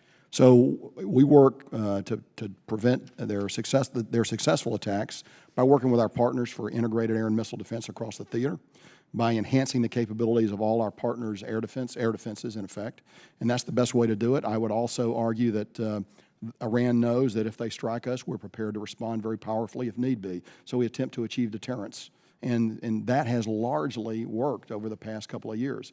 I note the attack last weekend, but let me emphasize again, that attack was actually not directed at us. Understood. General, as one of his first foreign policy initiatives, President Biden delisted the Iran-backed Houthi rebels in Yemen as a foreign terrorist foreign terrorist organization. But instead of de-escalating tension, the Houthis doubled their attacks on Saudi Arabia in 2021 and occupied the U.S. Embassy compound in Sana'a and took the local staff hostage. In late 2021 and early 2022, the Houthis also attacked UAE 3 times, killing 3 people. In the way the Houthis have conducted themselves, General, do you think that the Houthis are terrorists? I would defer to policy, Ms. Baker, for a discussion about the delisting decision. But I can tell you from an operational military perspective, they continue to wage war on their neighbors, both Saudi Arabia and UAE, and they wage irresponsible, reckless war without regard for casualties. I understand as well that you would probably defer as I ask, why do you think the Iran-backed Houthis increase hostility since the Biden administration delisted them as a foreign terrorist organization? I'm sorry, would you say that again, please? Well, why do you think that the Iran-backed Houthis increased their hostility after the Biden administration delisted them as a foreign terrorist organization? I think the Houthis still believe there's a military means to achieve their end. I don't believe they're right in that, but it doesn't matter what I think, it's what they think. How does CENTCOM plan to address the Houthis' behavior moving forward? So we have worked closely with both our UAE partners in the wake of this most recent attack. We sent fifth-generation fighters to UAE. We moved a ballistic missile defense-capable destroyer to the vicinity of UAE. We've conducted refueling of UAE fighters that are flying combat air patrol, and we've shared intelligence with UAE on this. So we've done some very discrete, measurable things to help our partners in UAE. I got 30 seconds left. Ms. Baker, why did the Biden administration delist the Houthis as a foreign terrorist organization? Congressman, I think no one in the administration, certainly no one in the department, takes lightly the threat that the Houthis pose in the region. And as General McKenzie said, we are attempting to get after that problem, and we are providing any number of avenues of support both to the UAE and to the Saudis. This is outrageous. With that, I yield back. Thank you. Ms. Spear is recognized for 5 minutes. Thank you, Mr. Chairman. General McKenzie and Townsend, we can't begin to thank you enough for your extraordinary service, but know that we are very grateful. Let me start with the report that was just released a few days ago, detailing the significant failures in training and physical security at the U.S. Cooperative Security location in Kenya, where we lost a service member and 2 DoD contractors. It was alarming to read that there was inadequate focus on force protection, inadequate understanding of the threat, inadequate security force preparation, and problems with mission command.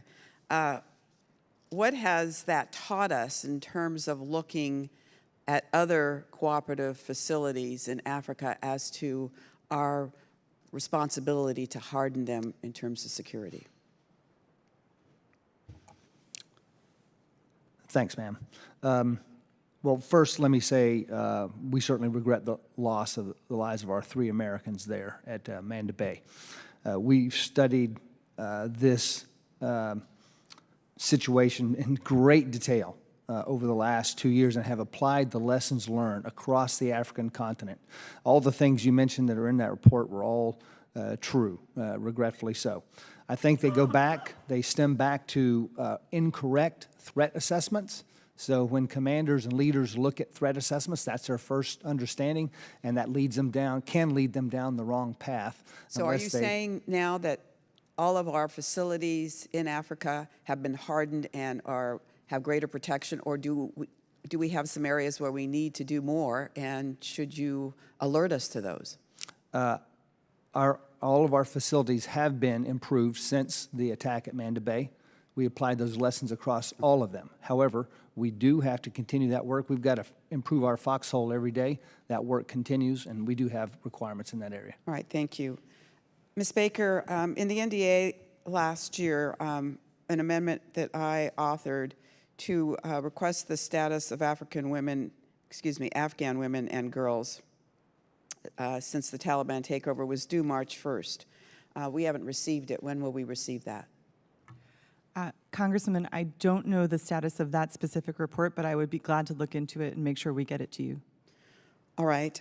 Would you report back to the committee then as to when we can expect that report? Yes, absolutely. All right. Ms. Baker and General McKenzie, as far back as October, DOD said it would be making payments to the families of those who were killed on the August 29th drone attack. Can you tell us the status of those payments? Ma'am, we're moving forward with those payments in the interagency. I can talk a little bit more about it in the closed session. CENTCOM stands ready to carry out instructions on how to execute those payments once a decision is made. Well, I thought we already made a decision to make payments to those families. The modality of the payment and how it's actually going to be executed. So are you saying that there hasn't been any payments made to these families yet? Congressman, I just want to be a little careful about what we discuss in the public session because we don't want to put these families at further risk, but we'd be happy to get you that information and talk about it in the closed session this afternoon. I just want to make sure that when we make a commitment, we deliver on it. And we have will a deliver on history it. of not doing that. So I have your word that we are going to deliver to those families. This has the attention of the highest of our leadership, yes. Can any of you tell us the extent of RT in Africa? The extent of what, ma'am? I didn't catch it. Russia Today. Right. I can't specifically talk about that particular media outlet. I can say this. Russia has extensive media engagement on the continent, and that is greatly facilitated by Yevgeny Prigozhin, the oligarch, and his media arm, in addition to, he has the Wagner mercenaries, but he's got a media arm that does that. You know, I do think our committee has to take very seriously the impact of RT around the world. I just came back from Latin America where not only is it pervasive and ubiquitous, it is perceived to be objective. It is perceived to be just a legitimate TV network. And General Lady's time has expired. She makes an outstanding point, however, on the need to engage more in the information warfare. Mr. Gates is recognized for 5 minutes.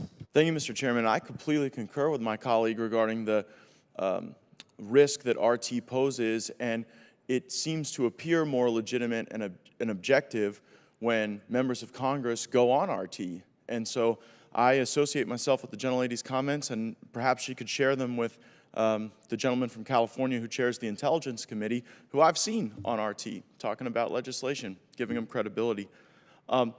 Ms. Baker— Will the gentleman yield? I only have a few moments, but I'd love to chat with you about it further.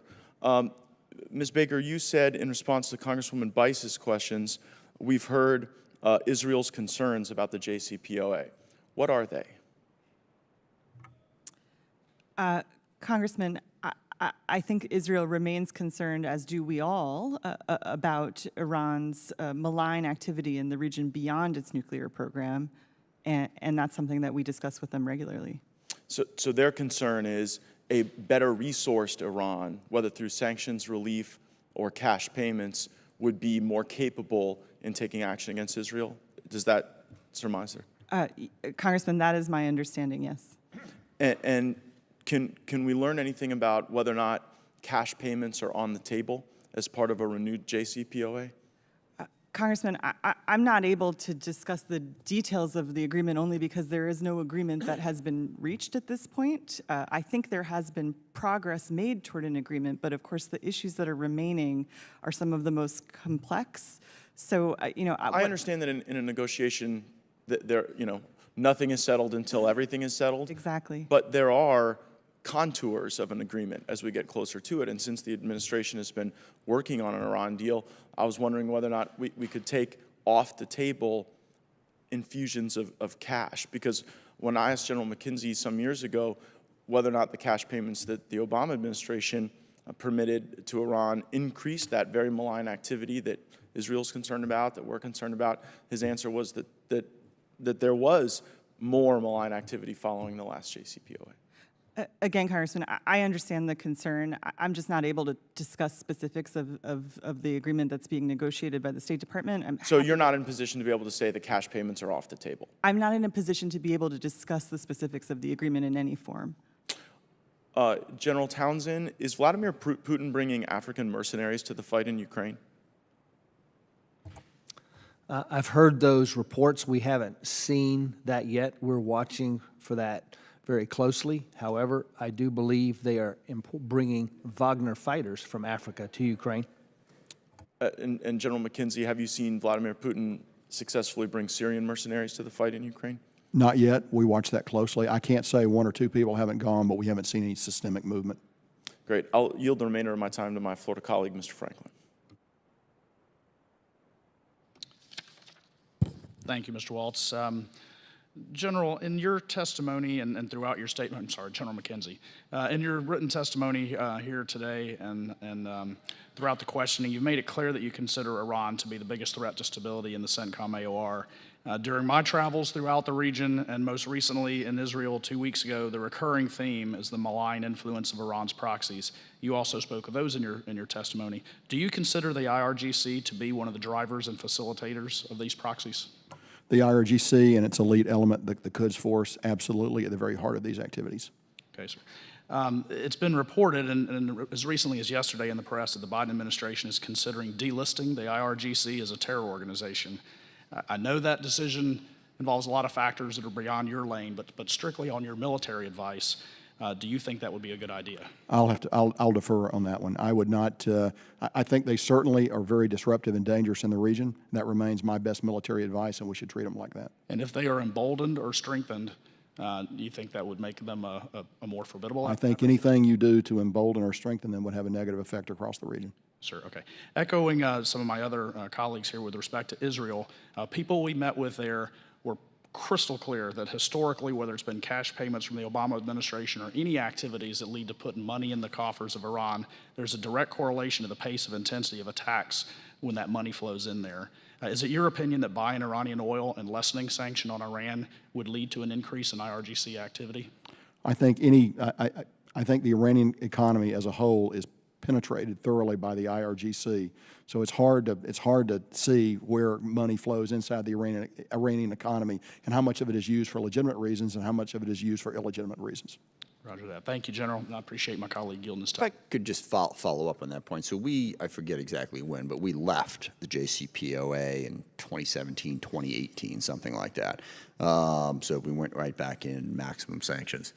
Would you say that Iranian malign activity since we left the JCPOA has increased? I would, Chairman.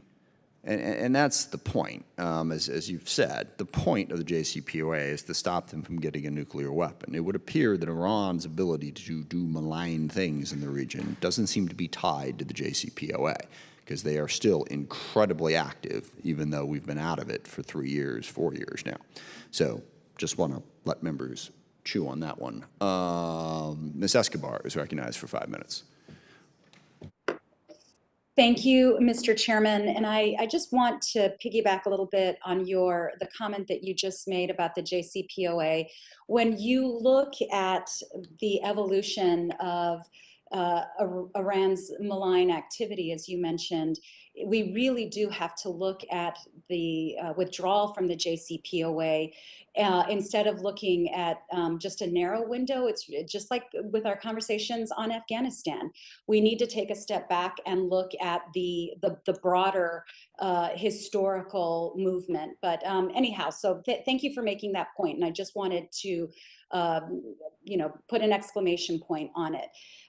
Thank you so much, Chairman, for this hearing and for making sure that we have the opportunity to speak to our panelists and to our panelists. Just want to express my gratitude to all of you for your service to our nation and for being here today to share your wisdom. And I look forward to the conversations in closed session as well. I have the honor and privilege of representing El Paso, Texas, which is home to Fort Bliss, America's second largest military installation and largest joint mobilization force generation installation in the Army. And obviously the regions of the world that you all are postured in have long been plagued by violence, instability, and war. In some cases, that has been furthered by us. But as we look to the future and especially beyond our withdrawal from Afghanistan, ahead of the challenges that we need to confront, not just today, but going forward, challenges posed by Iran, China, Russia, and the terrorist groups that they empower in the CENTCOM and AFRICOM areas of operation, we've got to be strategic with our engagement and our posture in this ongoing battle, especially that battle between democracy and authoritarianism. General McKenzie, I was just in Israel and I had the opportunity to see for myself the warmer relations that exist between Israel and Arab states. It really is a source of great hope, and it's clear that the relationship has created some stability in the region. And I'm pleased that CENTCOM under your leadership has embraced this new reality. But we know that the Israeli-Palestinian conflict remains a source of tremendous friction, and it's that threat is always just over the horizon. The fighting last May is a prime example of how the conflict in that region can very quickly escalate and become violence. Everyone there and here, we are all concerned that the cycles of violence will only continue. But from an American national security perspective, do you believe that such rounds of violence have adversely impacted America's defense posture? And if so, is there a national security impetus for the United States to take an active role in improving the reality on the ground in order to help create the conditions needed to achieve a two-state solution? And if so, how? Ma'am, the entry of Israel into the AOR was a significant historical event. And so what it's done is it's sort of the operational expression of what began with the Abraham Accords and other normalization activities that go forward. And so the relationship that Israel is developing with its Arab neighbors is going to be profoundly significant in the years ahead. Something that is an irritant to those good relationships is, of course, the struggle with the Palestinians. And that's an irritant to the Arabs and to many of them. And I think it's a significant factor. Anything we could do to reduce that as an irritant to those relationships would contribute to not only Israeli security, not only security across the region, but ultimately our own security. Thank you so much. And I have less than a minute left, but generally speaking, to what extent does U.S. security assistance and coordination allow our regional partners to better coordinate with each other and remove some of the regional security burdens that would otherwise fall more directly on American shoulders? So we have seen over the past year and a half, the opportunity for nations to share U.S. resources that one nation purchased, another nation had need of. There are processes that we go through to allow that what we call a third-party transfer. And we have seen that work successfully. The specifics I'd rather put into the closed session, but I'm prepared to talk about that. But yes, it is something we have found valuable. I would simply tell you we also struggle sometimes with the United States bureaucracy when we attempt to do these moves. Sometimes we're our own most significant source of friction when nations want to share things like that. Thank you so much, General McKenzie. I'm out of time. Mr. Chairman, I yield back. Thank you. The chair recognizes Mr. Carl from Alabama. Thank you, Mr. Chair. I appreciate it. I apologize for popping in and out, but as you well know, it's one of those days. Thank you to all of our speakers. I know it's time-consuming for you to come here and take time away, but I appreciate you coming here. And hoorah, General. I raised a Marine myself, so I'm very proud of that. General Townsend, you mentioned in your statement the growing Chinese influence in AFCON and their possible plans to establish a naval base on the western side of the continent, allowing the Chinese to do this project. How can we expand our naval capabilities to ensure that the Chinese do not have a dominant posture in this area? Congressman, I would defer to the Department and the Navy on how we might expand our naval capabilities there. The naval capabilities that I have today are sufficient to do what AFRICOM must do. They are not essential to precluding what China does on the Atlantic coast of Africa.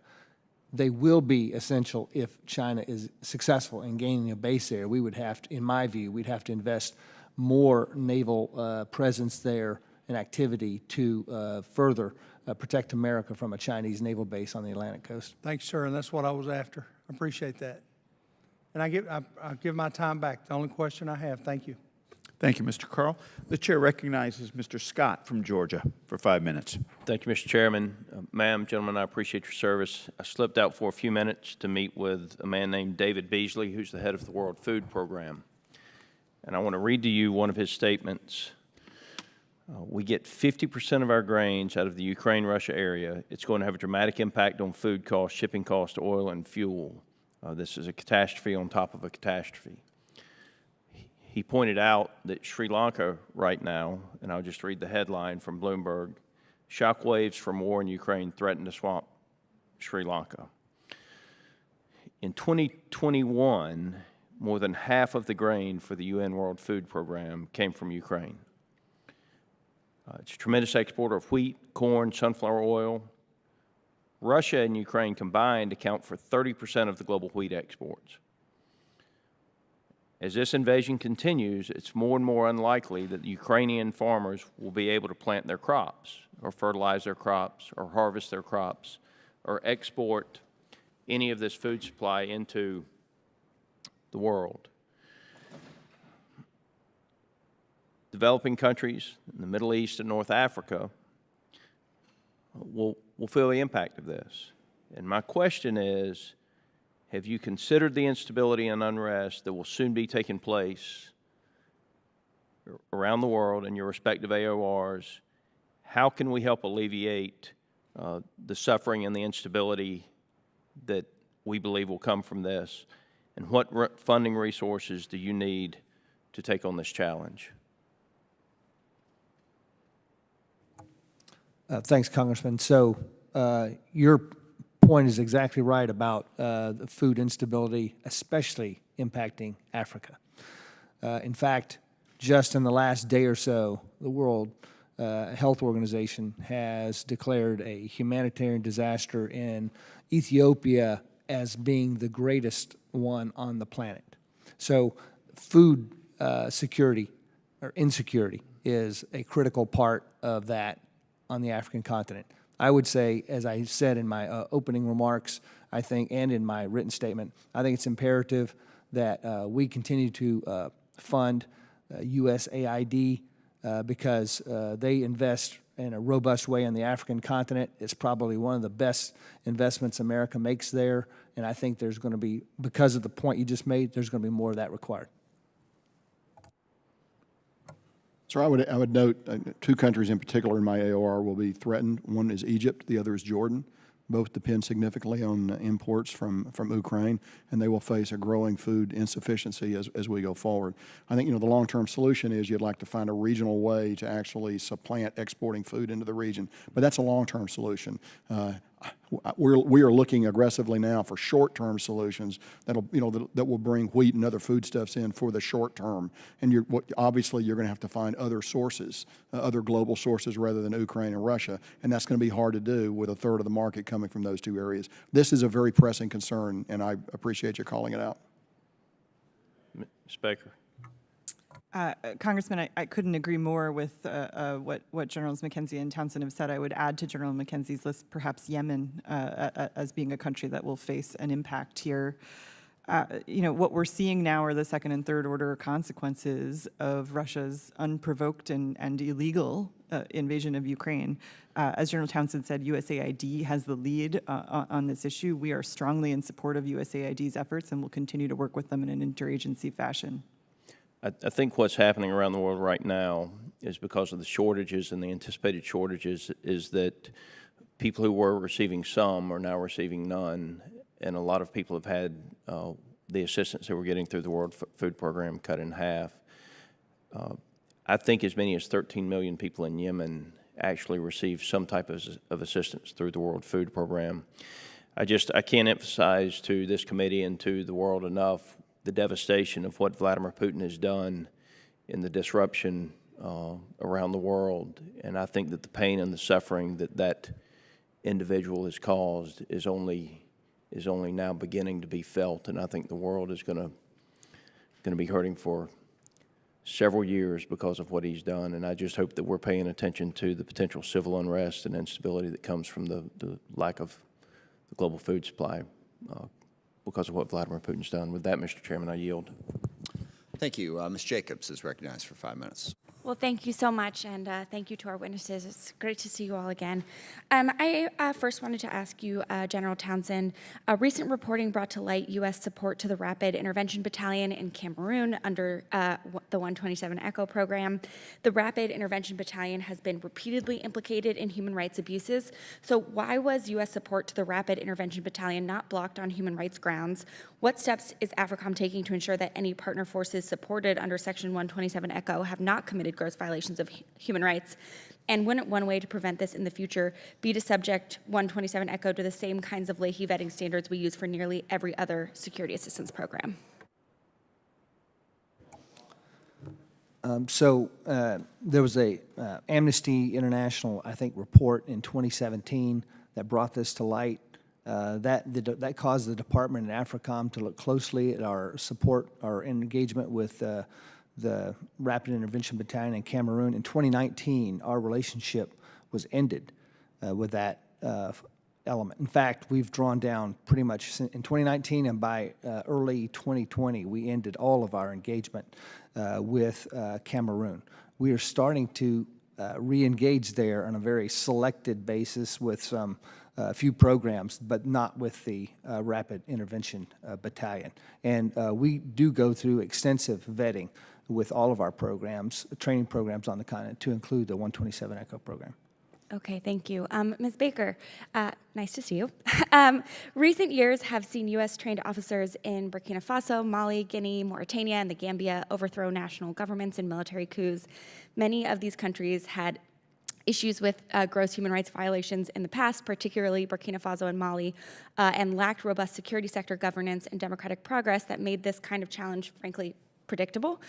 On February 4th, I, along with Chairman Meek, sent a letter to President Biden, Blinken, and Secretary Austin on our strategy in the Sahel and requested that the administration evaluate its security sector assistance and other efforts over the last 15 years to assess their efficacy and areas for improvement. And I look forward to this briefing and hope we can work together on this going forward. But how have these developments impacted DoD's thinking on which Sahelian and West African militaries we provide security assistance to? Thank you, Congressman, and thank you for the question. I should note just up front that we do have security assistance restrictions as a result, as you said, of the recent coups in both Burkina Faso, Mali, and also Guinea. So for starters, that is in place. As you know, we work closely with the State Department to ensure that we are vetting all security assistance partners in compliance with U.S. law, with local screening, biometrics as it's required. There's always more that we can do in this space, and so we'll look forward to getting you a briefing on what we're working on. Okay, thank you. Frankly, I think some of these challenges with the folks we trained was a bit predictable, so I want to make sure we're going beyond just the immediate vetting to make sure we're contributing to the broader democratic governance of our partner countries. Absolutely, and I'd just say, you know, as General Townsend has said, one of our focuses in the AFRICOM AOR in particular is that institutional capacity building that will help us, we hope, to move beyond these kinds of incidents. Great. And General McKenzie, the DoD has significantly undercounted civilian casualties compared to numbers provided by credible independent organizations, despite the fact that these organizations undertake interviews, site visits, and other measures that DoD does not generally have. Additionally, recent New York Times reporting found that DoD prematurely dismissed many civilian casualty reports at the assessment phase without doing basic due diligence, like basic internet searches or searching in Arabic instead of only in English. And earlier this week, I, along with my colleagues, sent a letter to DoD urging it to take steps on preventing and mitigating civilian casualties moving forward. As CENTCOM implements changes in procedures for tracking, assessing, and investigating civilian harm, will CENTCOM revisit the many past cases that appear to have been prematurely dismissed? And going forward, what changes do you believe need to be made?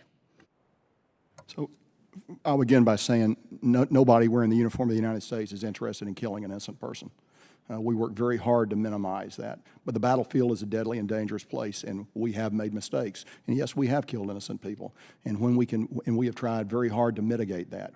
As you know, the Secretary has undertaken a large, comprehensive, exhaustive, and high-energy project to further shape the efforts of the department. And we're full participants in that going forward. I would tell you, in the interim, based on various reports that have been issued, we have undertaken 10 discrete actions within U.S. Central Command that will support the larger effort, but we're not waiting on that to actually happen. And I will be happy to send those 10 things over so that you can examine them. But the Secretary is seized with this. His energy is palpable, visible, and we're moving forward on it. Thank you. And we appreciate the Secretary's efforts, and we'll look forward to that briefing. Mr. Chair, I Gentlelady's yield time back. has expired. Mr. Franklin is recognized for 5 minutes. Thank you, Mr. Chairman. And I had a couple more questions that I didn't quite get to before. And again, back to General McKenzie. As Chairman Smith had noted, Iranian terror activity has been significant whether there's a JCPOA in place or not. I understand that, whether it's Hezbollah in Lebanon, Hamas in Gaza, the Houthis in Yemen, the Quds Forces in Iraq. The common denominator is the neighborhood bully, and I hate to use that expression because it's obviously a lot more significant than that, but they're the bad guys. They're the bad actor in the neighborhood. They're the ones that want to destabilize everything. I hate to ask this, I wouldn't normally ask this question, but because I understand your place to provide advice and counsel to the administration, but based on the way things unfolded in Afghanistan and knowing now the questions we were asking and weren't getting answers to before things are coming out, that there was a lot of advice provided by the Pentagon that was not heeded by the administration. So before we get this treaty that the administration seems really bent on getting back into place, I think it's really essential that the details are discussed. Has the White House engaged you for your regional security expertise in the negotiation process of this Iran deal? So the person I engage with is the Secretary of Defense and Policy. Okay. And I have a constant dialogue with the Secretary on all issues within the CENTCOM AOR. And I understand the Secretary's got a lot on his plate, but where he's getting his primary source of the boots on the ground feedback is going to be from you. I think he gets it from me. I think he gets it from policy, a variety of sources. Okay. So my concern is what we're seeing on the press out there, in the press, of what may be coming out, delisting IRGC, buying Iranian oil. Those, from what you've told us here, would not be in alignment with your advice on what's best from a military perspective. And I don't expect you to comment on that, but it's either that or they're not asking for your advice at all. And I find either of those to be very concerning, and we're going to watch very closely on how this treaty develops. But I thank you all, and I'm assuming that this will be the last time the two of you testify before us, but I want to thank you as a former military member for your decades of service. It's a lot of hard work and not very gratifying a lot of times, but your nation appreciates your work, and I yield back. Thank you very much. I just want to clarify in the last answer, General McKenzie said he is speaking to Secretary Austin, and that's the chain of command here. The White House is not ignoring the Department of Defense's opinion on this.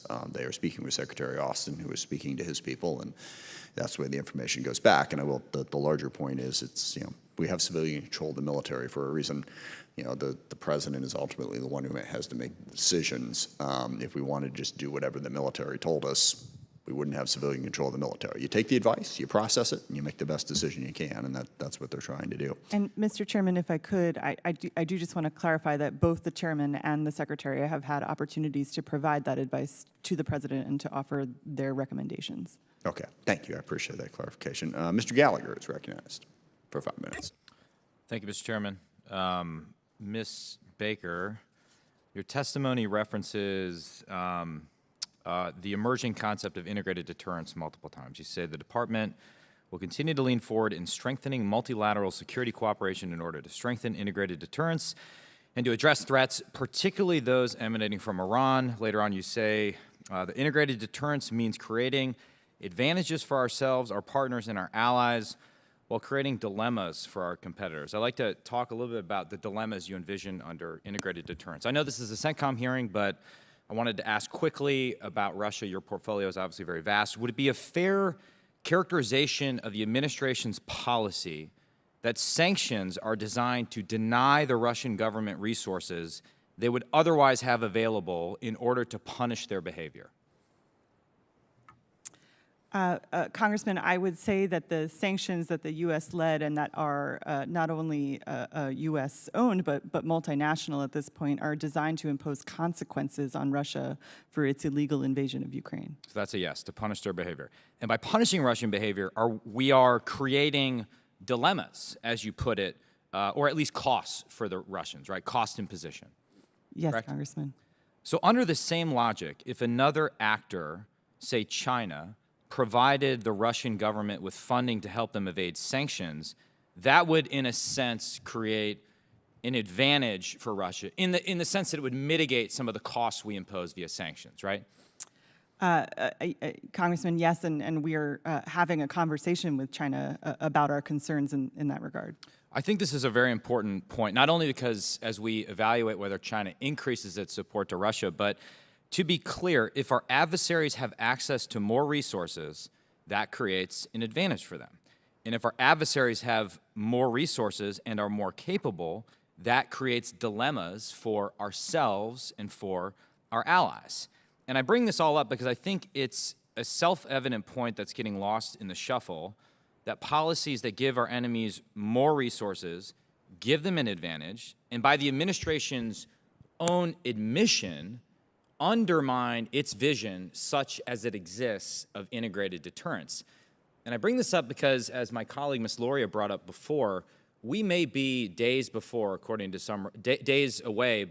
some reports, from signing a deal with Iran, which will, in any scenario, provide a massive windfall to the tune of billions of dollars to the world's primary state sponsor of terrorism. And everything else aside, indications are that this deal will provide unprecedented sanctions relief well outside the scope of its nuclear program to the Iranian government, including from terrorism-related sanctions. And I don't think you have to be an opponent of the original JCPOA to understand that this makes no sense. Just take the administration's own words at face value. Their strategy calls for creating advantages for our allies and dilemmas for our adversaries. But this deal, by providing massive resources to our primary adversary in the Middle East, will create dilemmas for us and provide advantages to our foremost enemy. And just a quick question on that point. To your knowledge, is the Central Bank of Iran still financing terrorism? Congressman, that's a question I'd have to defer to Treasury and others. Okay. I've asked this question in other committees. I've asked it to the CIA director. It's a matter of public record. The Treasury Department has put doesn't take arcane or exquisite intelligence to know the answer. But we'll take it back. I guess since you responded to an earlier question from my colleague, Mr. Crow, I believe, that the NDS is now being delayed because of the crisis in Ukraine. Is that correct? Congressman, I wouldn't say it's being delayed because of the crisis in Ukraine. It is in final coordination, and we hope to have it to you soon. Okay. Are you rethinking any of the assumptions underlying the NDS as a result of Ukraine, or do you see it as a validation of integrated deterrence? Congressman, we believe that the strategy, in fact, took into consideration some of the behavior that we've now seen Russia exhibit, and that it's resilient to what we're seeing from the Russians at this time. So do you believe integrated deterrence succeeded in the case of Russia-Ukraine? I think what you're seeing right now is integrated deterrence in action, bringing together the sanctions, the allies and the partners. I have 7 seconds, but what you're effectively saying is your entire theory of deterrence requires on a country getting invaded and pillaged in order to galvanize the West into action. And I just don't want to put our eggs in that basket. I'm out of time. Thank you. Appreciate it. I will point out we have sanctioned many nations long before they invaded another country. Certainly, we had sanctions, against Russia. We have sanctions against Iran now. And I think the central dilemma that this administration is trying to wrestle with is we also don't want Iran to get a nuclear weapon, and that's kind of the trade-off on that we're trying to go through. And I have not seen any other reasonable plan other than negotiating with Iran for how we stop them from getting a nuclear weapon. Now, the details of that negotiation obviously matter. What are we giving up? What are we getting? But we can't act like for no apparent reason whatsoever, we're just giving Iran sanctions relief so they can engage in more mischief. No, there's a very, very, very big reason why we're engaged in these negotiations, and that is we don't want them to have a nuclear weapon. Now, you know, debate whether or not we're going to get there on that, but I think that's worth at least throwing in there into that conversation and discussion. We have no further requests for time. I want to thank you all for your testimony. We'll see you in a couple hours on the classified side, and with that, we are adjourned.